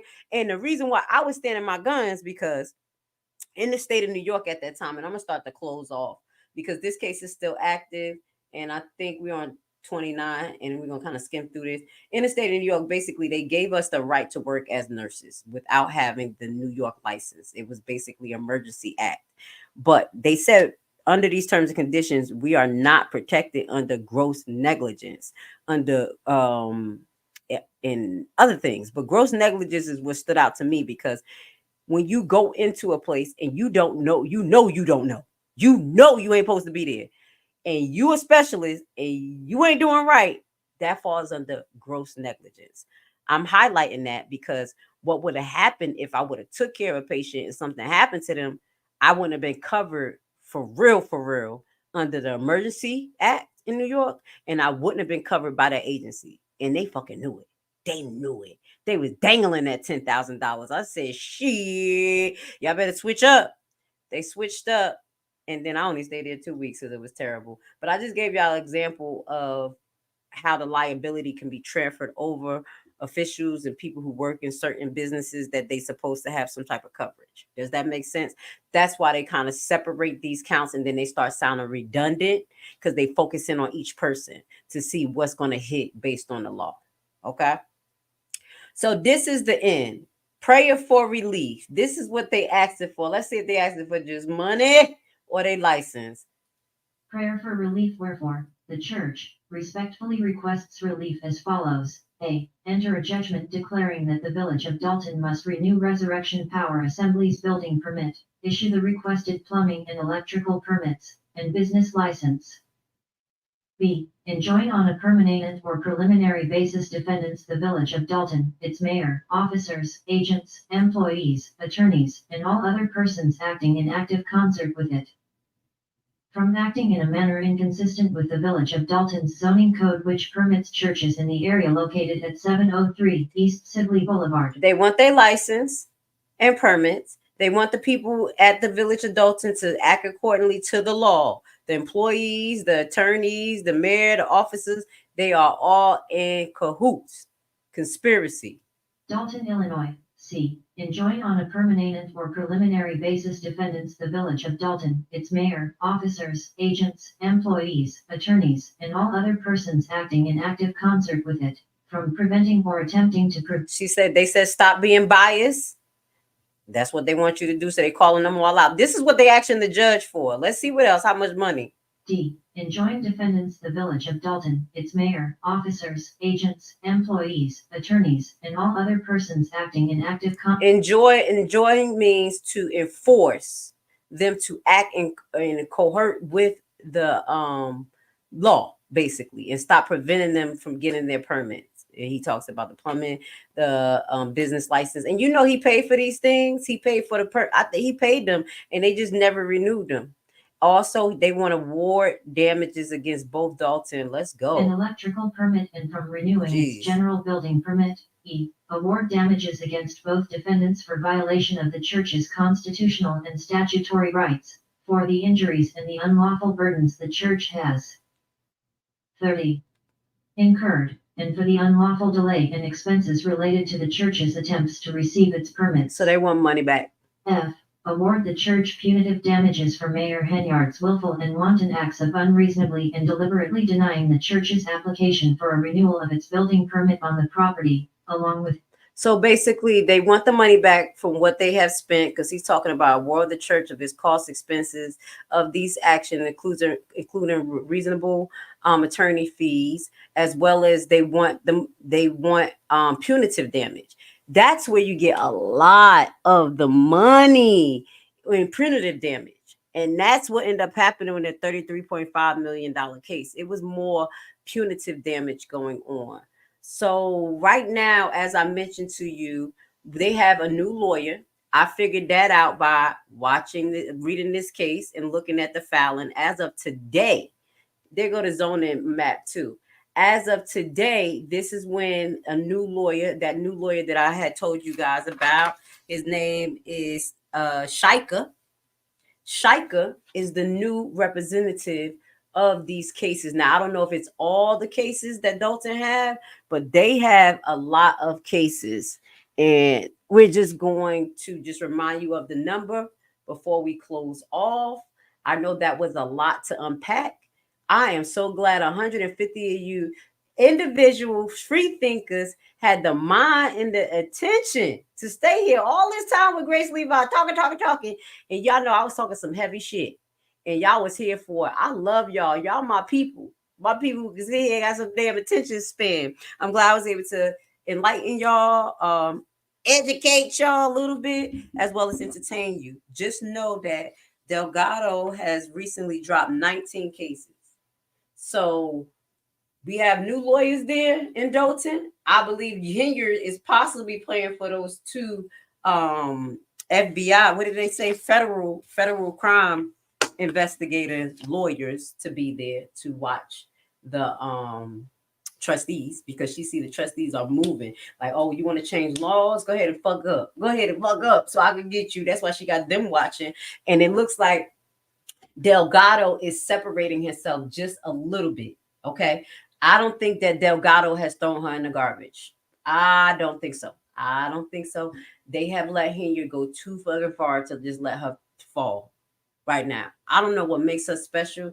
I told you, I think it's voodoo, or somebody said that she be doing her thing. She be doing how Camilla got up, having these boyfriend friends, all of these damn relationship type of situationship, allegedly. But I don't think her mouth game that good for all of this to be going on. She must got some voodoo. I know I'm a Hebrew. I done said something bad, y'all, but I don't think her mouth game that is. She ain't that good. She got to have the devil working on her side. She got to. So I want to say I love you guys. Thank you for being here with the Levi family. You guys are part of the Levi family. You just don't know it. Free thinkers, ask questions. We care, but we don't give a damn about emotions. We express it, get it over with, move the hell on, agree to disagree, but we will not be cult members the fuck over here. Let's get it, okay? We are free to be free. Hey! Glory to God. Glory! My.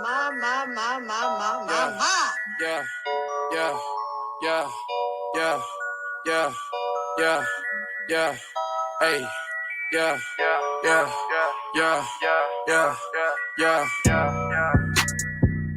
Fact.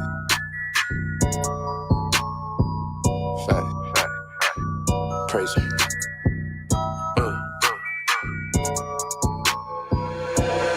That's that real praise. In his presence, I'm feeling real brave. I'm his son that shine without rays. His power is active, it's time to engage. I'm not talking rings, so do not be vain. See, they tried to be him, but they can't. I be laughing, they look so deranged. When the money is gone, what remains? Yes, the kingdom of heaven, my bang. Shit. And I got to feel it. I got this my mission, I'm climbing the ranks. Ain't no limit, I'm riding a tank. When I'm in the spirit, my flesh should go blank. Can't even think, ayy. We ain't sipping no vodka. I ain't finna sell myself for no drink, ayy. My shiak is my rock, flinging stones at the wicked, don't blink, ayy. On the mission, can't stop, gotta hold my position like planks, ayy. Most high can't fly, please, ain't no diving boards, what you think, ayy. Devil sly as a fox, so I set traps near him like bang, hey.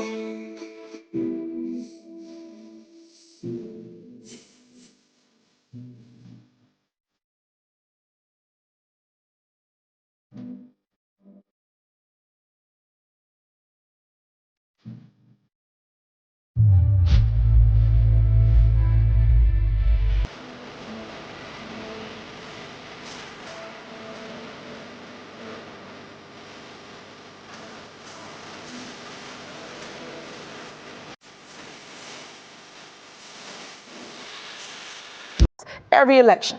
So now, because they can't beat me, they got to do this smear campaign to convince public opinion that I'm bad for them. So you said 2 elections. You were first elected in 2021? No, 2013 was my first election for trustee. I was a trustee. I sat where they are. Right. That's why I know the law. Council. Yes. Elected mayor 2021. Yes. Term is 4 years? Yes. Okay.